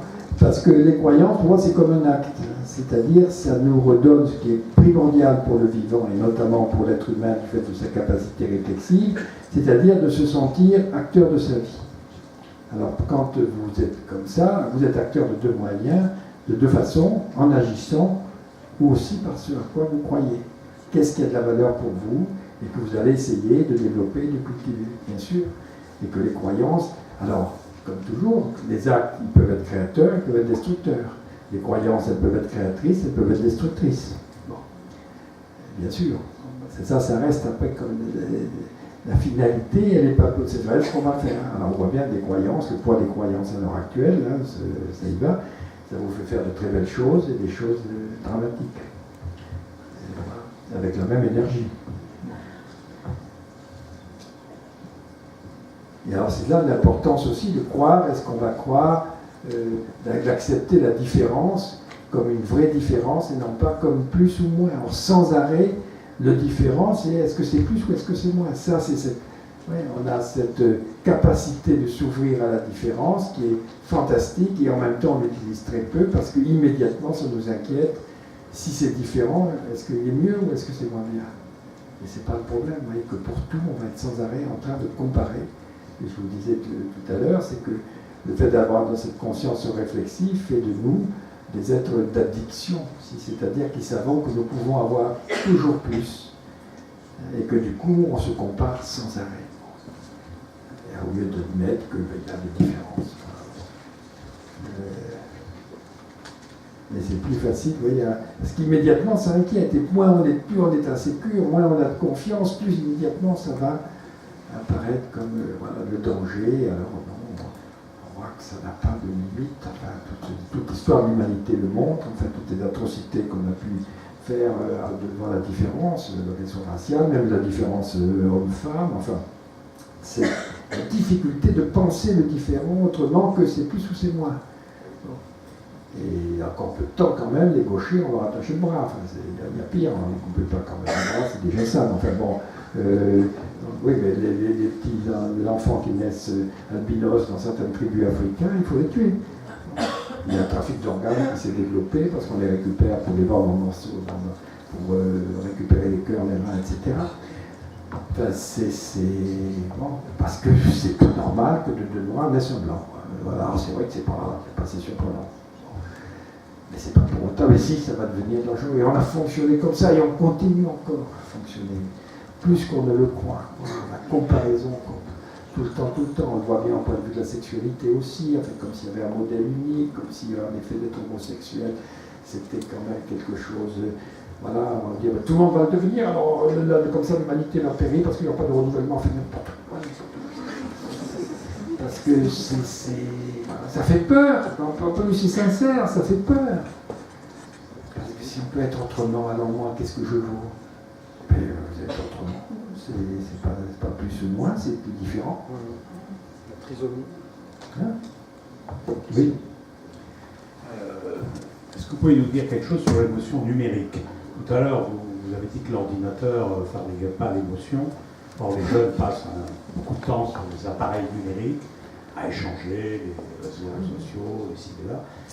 Qu'est-ce qui peut se passer de l'ordre de l'émotion Bien sûr. sur les ordinateurs? La même chose que l'ordinateur ne change pas fondamentalement l'émotion de celui qui l'utilise. Hein. Il est acteur et il va faire passer ses émotions au travers de son ordinateur. Mais ce qu'il y a, c'est que l'ordinateur, lui, n'est pas là-dedans, n'est pas partie prenante de l'émotion. C'est ce que je veux dire. Alors que la personne, elle va être au niveau de son tempérament, de ses médiateurs, de son histoire, elle va être participante de l'émotion. Nous sommes des générateurs d'ambiance et d'émotion et de valeurs. L'ordinateur ne l'est pas. Mais c'est la relation qu'on va avoir à l'ordinateur qui va, à un moment donné, qu'est-ce qu'on va lui demander, qu'est-ce qu'on va... J'ai l'impression que c'est souvent des émotions solitaires, et est-ce que c'est dangereux? Mais pas forcément solitaire, parce qu'autrefois, on peut avoir aussi dans les carnets secrets, dans les rêveries, on a aussi des... C'est pas forcément qu'il s'adresse beaucoup à d'autres. Hein. C'est pas... Ce qu'il y a, c'est un réseau, et ce qu'il y a, c'est qu'il y a aussi une illusion de maîtrise, enfin, peut-être plus grande, enfin, un sentiment de pouvoir, alors qu'en fait, c'est toujours le côté excessif des deux côtés, de pire en pire et de mieux en mieux, c'est que ça peut être utilisé de façon très destructrice par les autres. C'est-à-dire qu'une fois qu'on a mis quelque chose sur Internet, on le perd. On sait bien pour les photos, on sait bien mais aussi pour les propos, etc. Il y a un autre élément sur lequel je rebondirai sur le propos de Gilles, c'est que par exemple, les ruptures amoureuses à 15 ans, ou alors les alliances à 15 ans sur SMS, on voit bien que quand on se le dit, il y a d'autres vecteurs que la parole. Il y a les yeux, il y a le mouvement du buste, il y a Il y a une richesse de communication qu'il n'y a pas dans la transmission et dans l'interprétation d'un SMS où la virgule n'est pas bien mise, etc. et crée des conflits, mais je t'avais pas compris, et tu m'as pas dit ça, et ça s'enfle. Oui. Enfin, je suis absolument impressionné par le nombre de jeunes qui arrivent à l'hôpital pour des tentatives de suicide, et qui a démarré sur des incompréhensions aussi basiques, parce que le canal utilisé est un canal très, très numérique et très limité en coloration d'échange. Oui, mais enfin, je pense que dans l'échange des visus, il y a plein aussi de...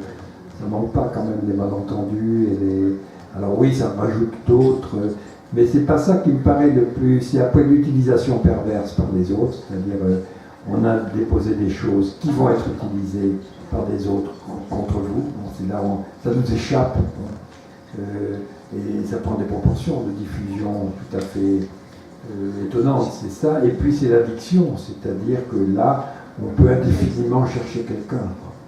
Alors on voit bien combien les sites, voilà, c'est une tentation d'aller toujours voir ailleurs. On a à sa disposition, il y a une illusion de pouvoir par la diversité des rencontres qu'on peut faire, alors qu'il y a une chance, parce que ça donne une ouverture, que pour la première fois dans l'histoire de l'humanité, des jeunes du monde entier peuvent communiquer, qu'ils soient de l'Alaska, de la Chine, de la Australie, et se rendre compte qu'ils ont en commun plus de choses que de différences. Donc ça c'est de mieux en mieux, et de pire en pire, parce que ça peut être utilisé de manière très destructrice, ou par des mensonges, ou par des fausses informations. On voit bien combien elles sont en train ça prend un pouvoir.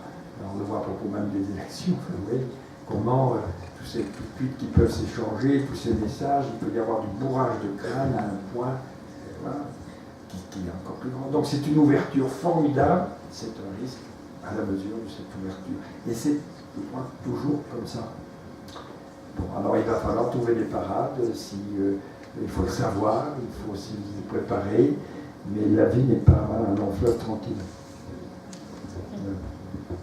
Je pense qu'effectivement, il peut y avoir beaucoup de malentendus, simplement par la communication orale, et compte tenu de ces difficultés colossales liées à la différence de contenu sémantique d'un mot à l'autre, je pense qu'effectivement, au-delà des SMS.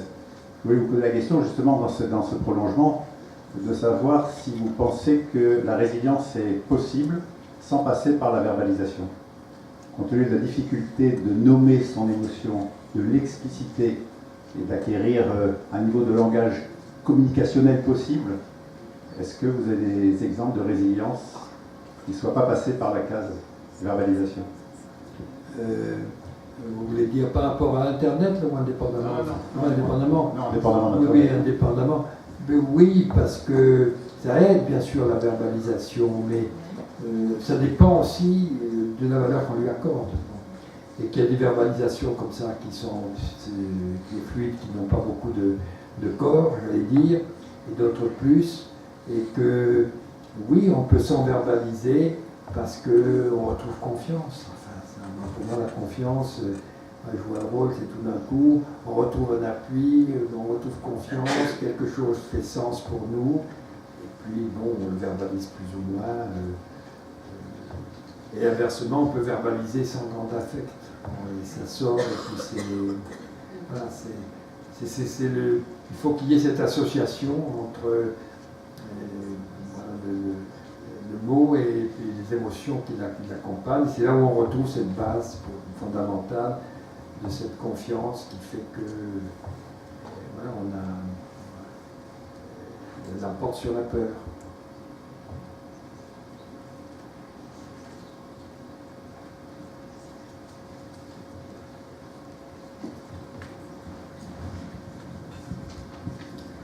Vous disiez que la rencontre avec l'autre était extrêmement compliquée aujourd'hui. Est-ce qu'il existe encore des endroits, des sanctuaires pour se rencontrer? Je dis qu'il y a toujours, oui, sur ce qu'on a entendu, c'est compliqué la rencontre, mais enfin, non, aujourd'hui elle est quand même, on peut dire qu'elle est aussi facilitée, hein, comme elle n'a jamais été. Enfin, il y a des possibilités d'ouverture et de rencontre inouïe. Bon, c'est un risque, c'est une chance. Voilà. C'est toujours comme c'est pareil. Et voilà, et la vie, alors ce qu'il y a de jour est sûr, c'est que la vie, c'est pas la répétition du même. Hein. Si on repart depuis la première signe de vie sur Terre, quelques milliards d'années maintenant, c'est pas le même qui s'est répété. C'est une prodigieuse ouverture, déclaration, différenciation. Voilà, la vie, c'est pas la reproduction du même. Voilà, donc ça se joue aussi à tous les niveaux. Là-dessus, je pense qu'on a quand même beaucoup aussi d'ouverture avec leur avantage et leur risque.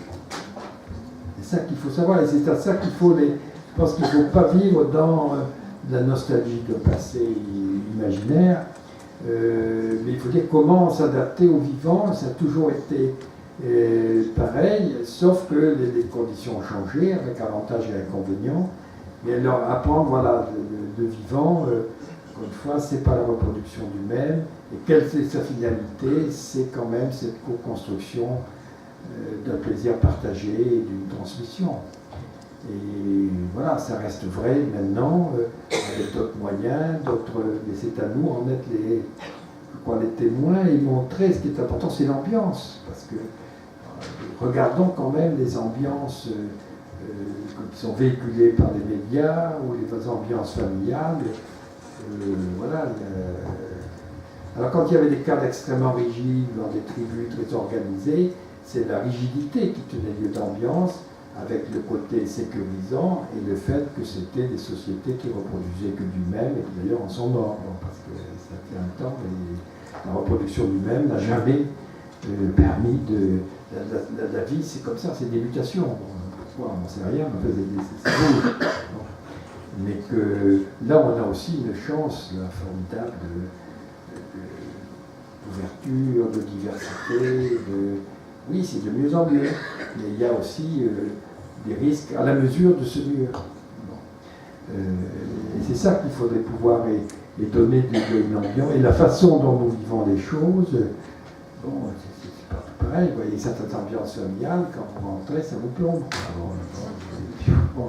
Alors c'est pareil dans les services. Moi, je trouve que c'est souvent important, on a vu d'ailleurs le rôle de ceux qui tiennent le secrétariat on joue souvent au service sur la façon dont on est accueilli par les secrétaires. C'est assez révélateur de l'ambiance qui va régner autour, parce que c'est pas elles qui le créent, c'est parce qu'elles subissent.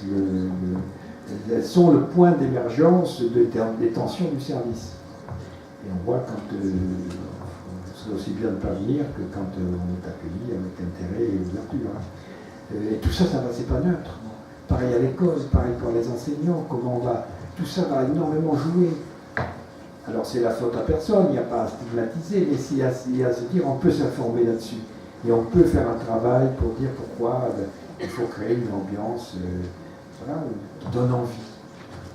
Parce que qu'est-ce qu'il va faire? C'est là quand ça revient à la consultation, qu'est-ce qu'il va faire qu'effectivement le toxico, il faut aussi qu'à un moment donné, quelque chose de notre attitude lui donne envie de prendre soin de lui.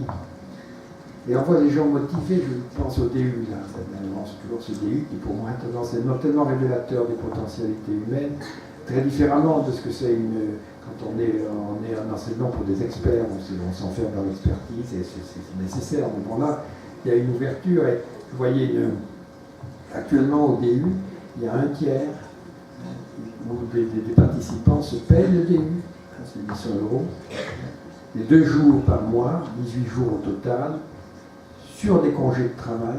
Là, je voyais une femme à Paris, une jeune femme de Bordeaux, au dernier examen en septembre, pour être son mémoire, 32 ans, fille qui a marié, qui a 2 enfants, et qui m'a dit, moi, je suis à la PJJ, on m'a dit d'aller maintenant suivre, j'ai été muté récemment, pour suivre les jeunes qui, à la place de la prison, ils ont un suivi.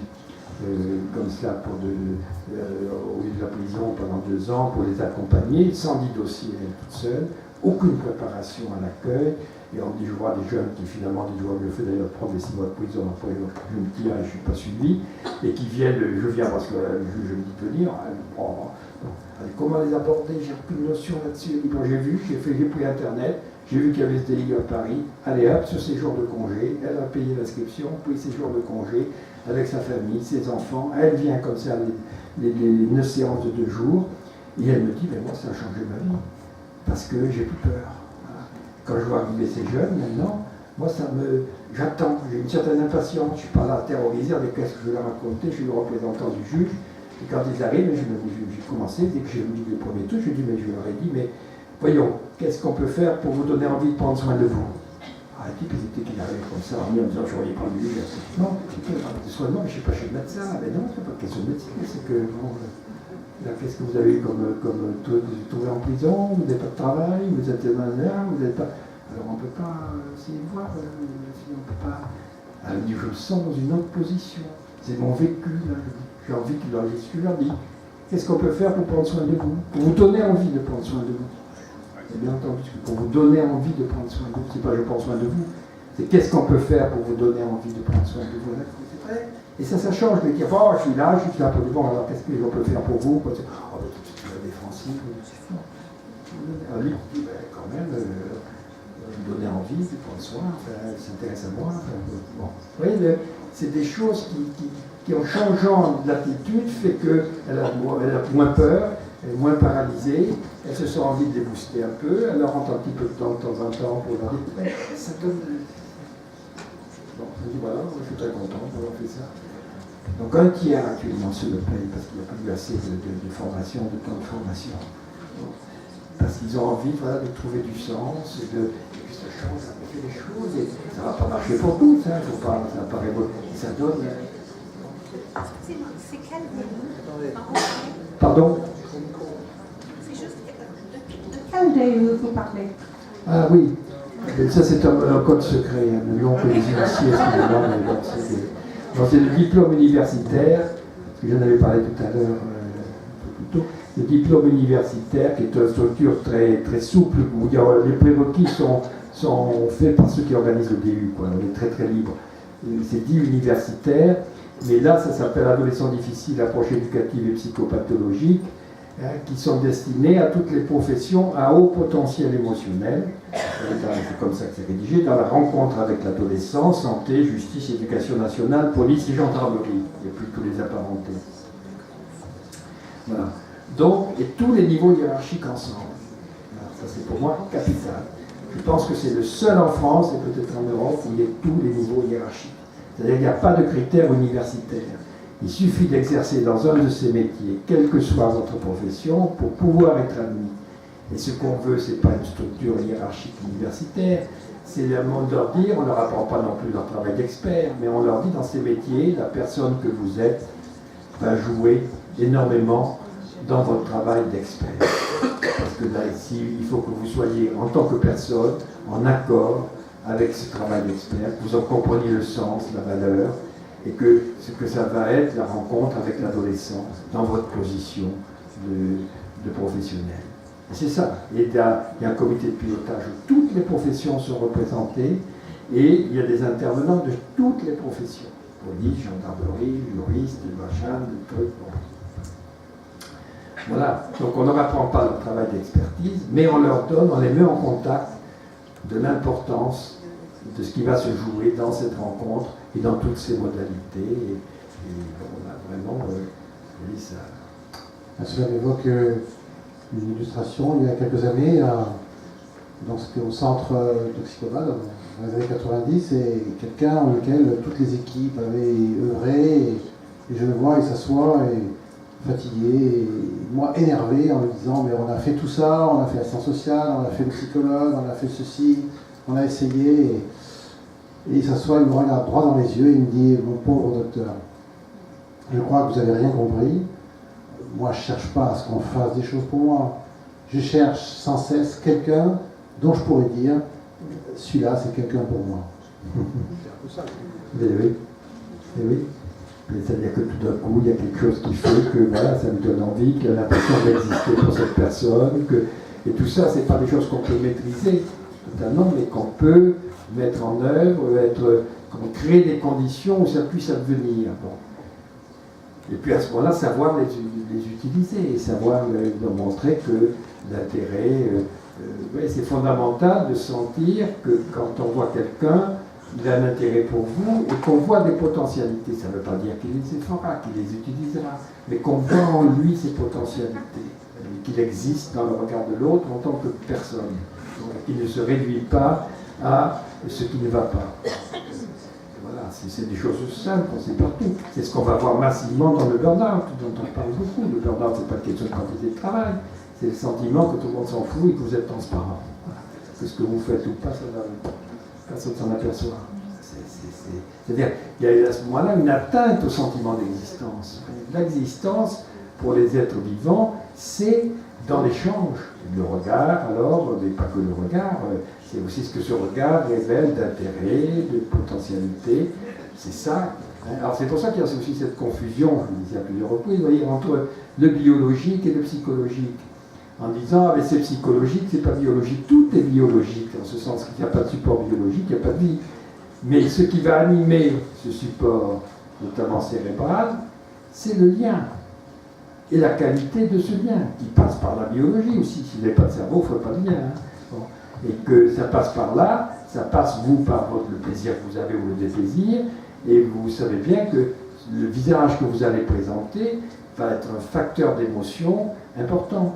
Alors on demande du regard, du faciès, peut-être que vous avez, votre posture, oui, si vous levez la tête comme les gens, enfin, vous savez comme c'est mal, ça a coûté son poste de Premier ministre.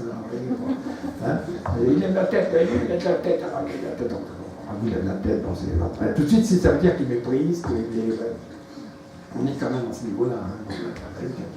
Alors déjà, je vous dis, c'est pour ça qu'il faut que tout le monde devrait aller faire des stages dans les basses-cours. C'est là que j'ai appris le fond des choses. Parce que là, vous voyez très bien ce qu'est le territoire. Dès qu'il y a un Jacques qui est là, la tête levée comme ça, puis qu'il y en a un autre qui arrive en disant des débats politiques actuels, ils sont là comme ça. Il n'y a plus que ça qui compte, c'est savoir qui va avoir la primauté sur l'autre, et la gueule est plus. Et bien c'est ça. Voilà, on est dans ces situations comme ça, et vous savez bien qu'un regard, le ton avec lequel on va parler, vous avez entendu son ton? Vous avez entendu? Hein? Bon. Et oui, d'accord, bon, après il faut essayer de le ramener. C'est vrai, c'est désagréable, mais bon, on peut quand même dire quel est le fond. Et puis il y a des personnes qui ont des tons, qui sont des tonalités, qui sont plus sèches que d'autres, ça ne veut pas dire qu'elles se réduisent à ça non plus. Enfin, bon. Vous voyez, et ça marche beaucoup, parce que c'est des choses très primaires. De territoire, qui m'humilie. Hein? Le regard, même pas regarder, passer là, moi je montre. C'est vraiment fou. Quoi. Alors c'est vrai, c'est pour ça que l'ambiance des pensées, parce que souvent c'est pas aussi grave que cela. C'est parce que si la personne elle-même a peur, elle est tendue, elle n'est pas à l'aise avec les autres, du coup elle se défend comme elle peut. Et ceux qui se défendent en se raidissant, c'est pas les plus souples. Hein. Ils ne peuvent pas faire autrement que se raidir. Alors, du coup, on va leur envoyer des images négatives qui va les raidir un peu plus, et puis on est parti pour. Voilà. Non, mais alors, il faudrait être. C'est quand on parle, quand il y a des occasions d'échange où on peut amener à relativiser, on s'aperçoit des transformations que certaines personnes peuvent subir.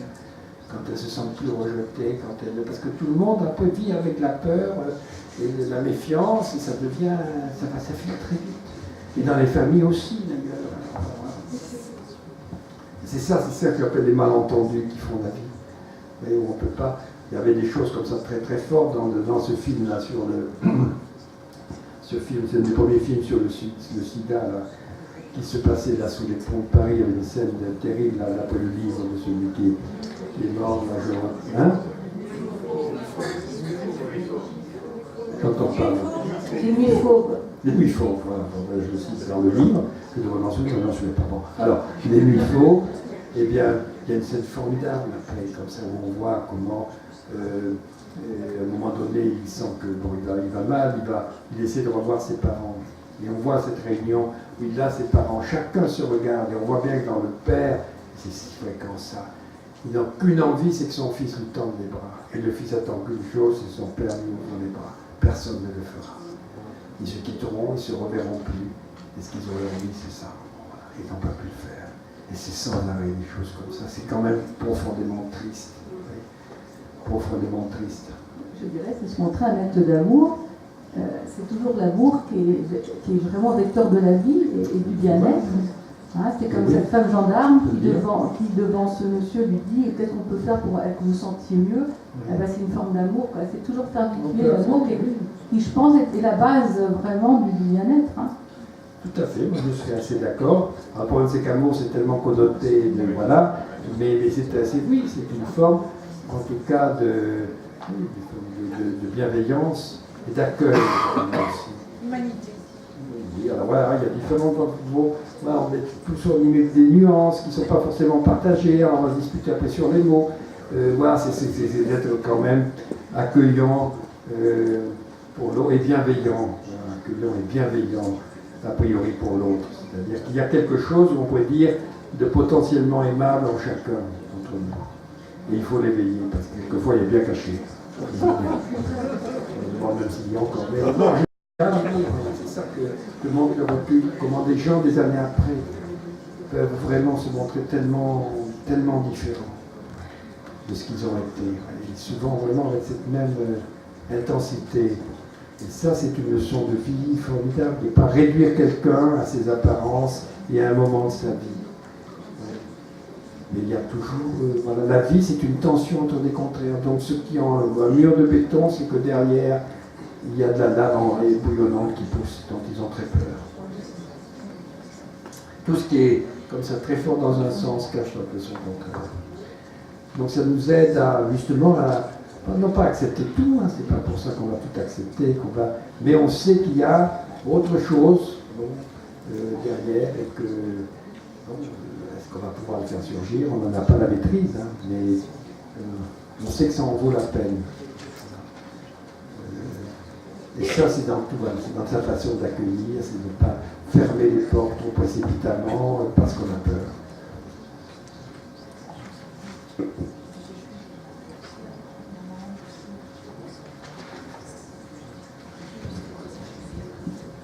Bien, vous avez posé toutes les questions que vous vouliez. Alors une petite dernière. Oui, nous, dans notre groupe, on avait évoqué la supervision et le besoin d'être supervisé. Qu'est-ce que vous en pensiez, vous, monsieur Janet? Que du bien. Non, mais oui, c'est-à-dire, voilà, on peut superviser, on peut aussi peut-être se superviser. Je pense que ces groupes, par exemple, qui se continuent là, dans le DU, peuvent aussi entre eux. Voyez, je pense qu'on a besoin d'échanger. Et il n'y a pas forcément...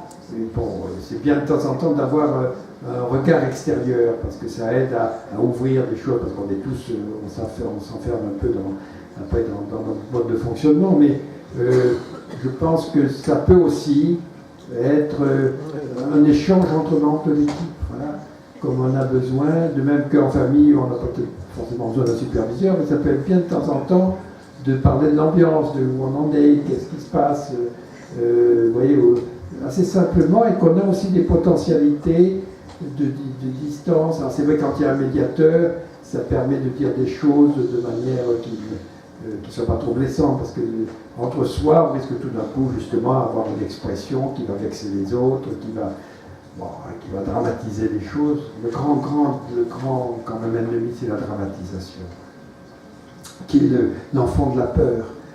Et on voit bien d'ailleurs pour tous les changements, c'est de la dramatisation. Si on vous dit, ouais, le fait de divorcer, c'est dramatique, ça deviendra dramatique. Si vous avez été adopté, vous ne connaissez pas vos parents, ça c'est dramatique, ça deviendra... Les choses, elles sont ce qu'on les fait, elles n'ont pas en elles-mêmes. Alors c'est pas neutre, jamais neutre, mais ça devient d'autant plus un drame pour dire, alors là, c'est affreux, c'est épouvantable. Oui, si vous commencez par dire ça, c'est...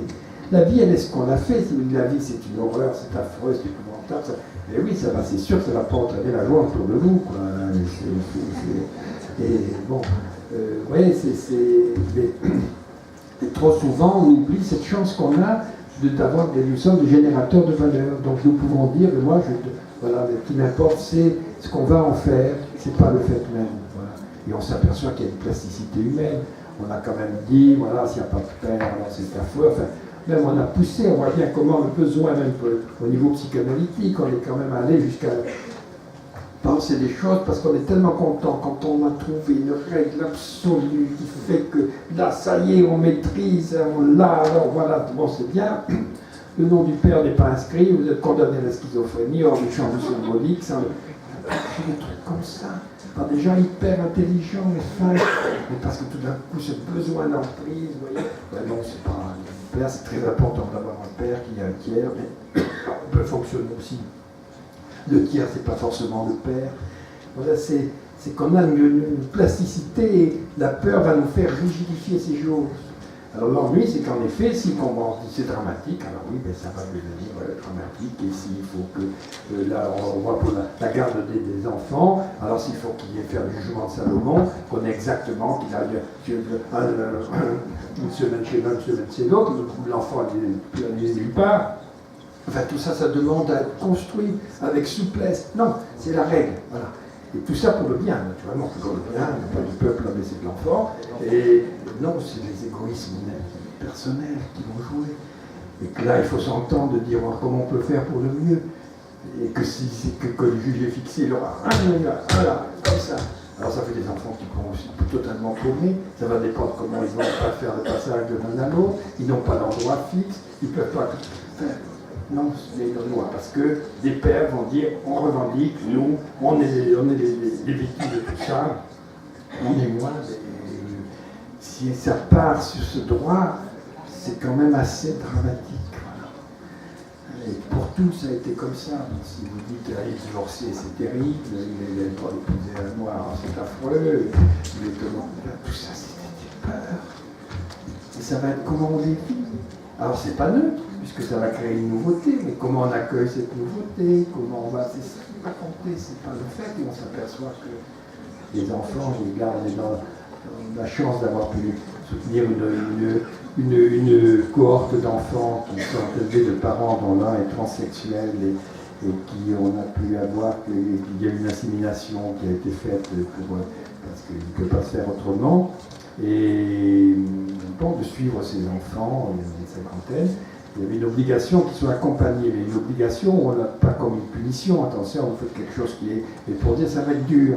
Alors accepter que quelqu'un, un psychologue, a pu les accompagner pendant tout ce temps, ils arrivent à l'adolescence, on a une cohorte importante, pour le moment, il n'y en a aucun qui se différencie des adolescents et qui a un problème d'identité sexuée. La plasticité humaine, elle est très très grande. Et puis si vous commencez à dire, ah là là, c'est la catastrophe, oui, il y a de grandes chances que la catastrophe survienne. Nous sommes créateurs de beaucoup de choses. Alors méfions-nous avant d'affirmer de manière péremptoire que là, ça y est, c'est épouvantable, c'est ça, ce qu'on le fait pour beaucoup. On ne connaît pas le nom de ses parents, on n'a pas le... Tout de suite, vous avez un trou dans votre identité. Si on dit que vous avez un trou dans votre identité, c'est très angoissant. Alors tout va se rattacher à ça, alors après. Tout ce qui ne va pas, mais c'est le trou dans l'identité. Et alors, c'est qu'on est à d'autres facteurs et que, bon, vous ne connaissez pas si vous ne savez pas si c'est vraiment le fils de votre père ou pas, mais c'est la valeur que vous accordez. C'est pas que ce soit neutre, mais c'est pas. Qu'est-ce que vous allez en faire? On a cette chance d'avoir une plasticité énorme. Ça, il faut savoir l'utiliser. Et on aime bien, surtout qu'on a fait beaucoup d'études et qu'on a travaillé, d'avoir un pouvoir, de pouvoir dire, mais s'il n'y a pas ça, il y aura ça, s'il n'y a pas ci. Alors oui, c'est pas neutre, mais il faut le penser. Et nous avons une capacité de... Voilà. Et c'est ça qu'il faut arriver à transmettre. Hein, la vie, mais oui, vous avez la possibilité... mais oui, de vous délivrer d'un certain nombre de poids, c'est vous qui choisissez, ne pas faire justement aussi de celui qui vous a agressé, celui qui tient le destin de votre vie, ce qui est la tentation. Voilà, donc on n'a pas puni le coupable, elle ne peut pas se libérer du traumatisme, parce qu'on a fait des trucs comme ça. On ne peut pas faire un deuil si on n'a pas retrouvé le corps. Enfin, qu'est-ce que c'est? C'est sûr que c'est pas neutre, mais voilà, qu'est-ce qu'on accepte? C'est la mort est dure, et que vous n'avez pas retrouvé le corps, c'est sûrement, mais bon... L'important c'est la vie, c'est faire vivre au-delà de ça, et c'est ça qui est primordial. Et si on vous dit tout de suite qu'il y a ça, mais ça va devenir un accrocheur, et ça devient, c'est la double peine. C'est ce qu'a fait à l'inverse Michel Léris en disant vous n'aurez pas ma haine. Enfin, Voilà. Au lieu de dire, tant qu'on n'a pas puni ceux qui ont fait ça, ceux qui ne sont pas comme ça, on ne pourra pas se reconstruire. Mais ça, c'est donné, c'est la double peine. Non seulement vous avez été agressé, mais il faudrait que le destin de l'agresseur conditionne votre devenir. Enfin, sûrement pas. On n'a pas lié à ça. Il faut s'en délivrer. C'est sûrement pas lui qui doit diriger votre avenir. La meilleure façon, c'est qu'en effet, de dire c'est plus lui qui m'intéresse, c'est ce qu'on va faire, nous. Après ce qu'on a subi n'est pas. Donc on a un vrai pouvoir. Et ce pouvoir, ça rejoint un peu ce que vous dites, c'est qu'il faut que, aussi on y croit, voilà, qu'on s'autorise à le penser et que. Et avec d'autant plus de force qui va dans le sens justement de la vie et non pas de faire traîner le boulet de la mort ou du négatif derrière la vie. Dire non, il faut se débarrasser de ça. C'est une tentation un peu quand il y a un boulet de raccrocher tout à ça. Ah, mais si ainsi c'est parce que c'est parce que. C'est dire mais ça a été, maintenant ce qui est important c'est qu'est-ce que je vais en faire. Et là nous avons nous un rôle à jouer. Je pense la vie sera ce qu'on a fait. Et grâce justement à l'action de votre organisation, nous avons pu échanger, faire un pas dans la bonne direction et vu comment voilà, vous pouvez créer manifestement déjà au niveau du travail de très bonnes alliances qui donnent envie d'entreprendre et que c'est un bon signe, un bon signal pour nous tous et justement de voir d'où on est, d'avoir le courage de lancer des choses, même si au départ vous n'étiez pas à l'université, vous avez pu monter, faire des recherches, vous passionner, et ça entraîne tout un mouvement, et c'est la vie. Et là, c'est une potentialité que tout le monde a sous des formes différentes. Et on voit le plaisir après de fêter ça, nous avons participé, et puis l'émotion qu'il y avait. Avec cette belle histoire de Pôle emploi, voilà. Non, donc il partait d'une bonne intention d'ailleurs aussi. Hein. C'était important de pouvoir justement se fier à soi et ne pas. Voilà, alors après ils ont peut-être eu de la chance, ils ne savaient pas qu'elle allait vous c'était vous. Hein. Mais bon, voilà, c'était là quand même. Ça aurait pu être tout autre. Hein. Enfin c'est parti à ce moment-là. Merci beaucoup. Voilà.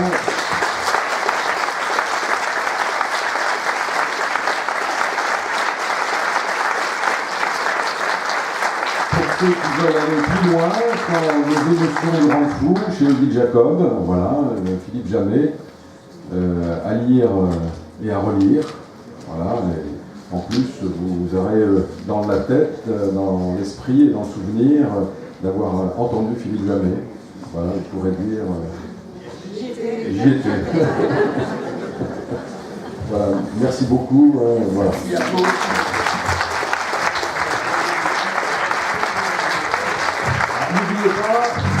De ramener vos fêtes d'évaluation, ça nous aidera pour les années suivantes. Merci beaucoup, bon retour chez vous. Nous avons enregistré les deux conférences, elles se retrouveront sur le site dans quelques temps.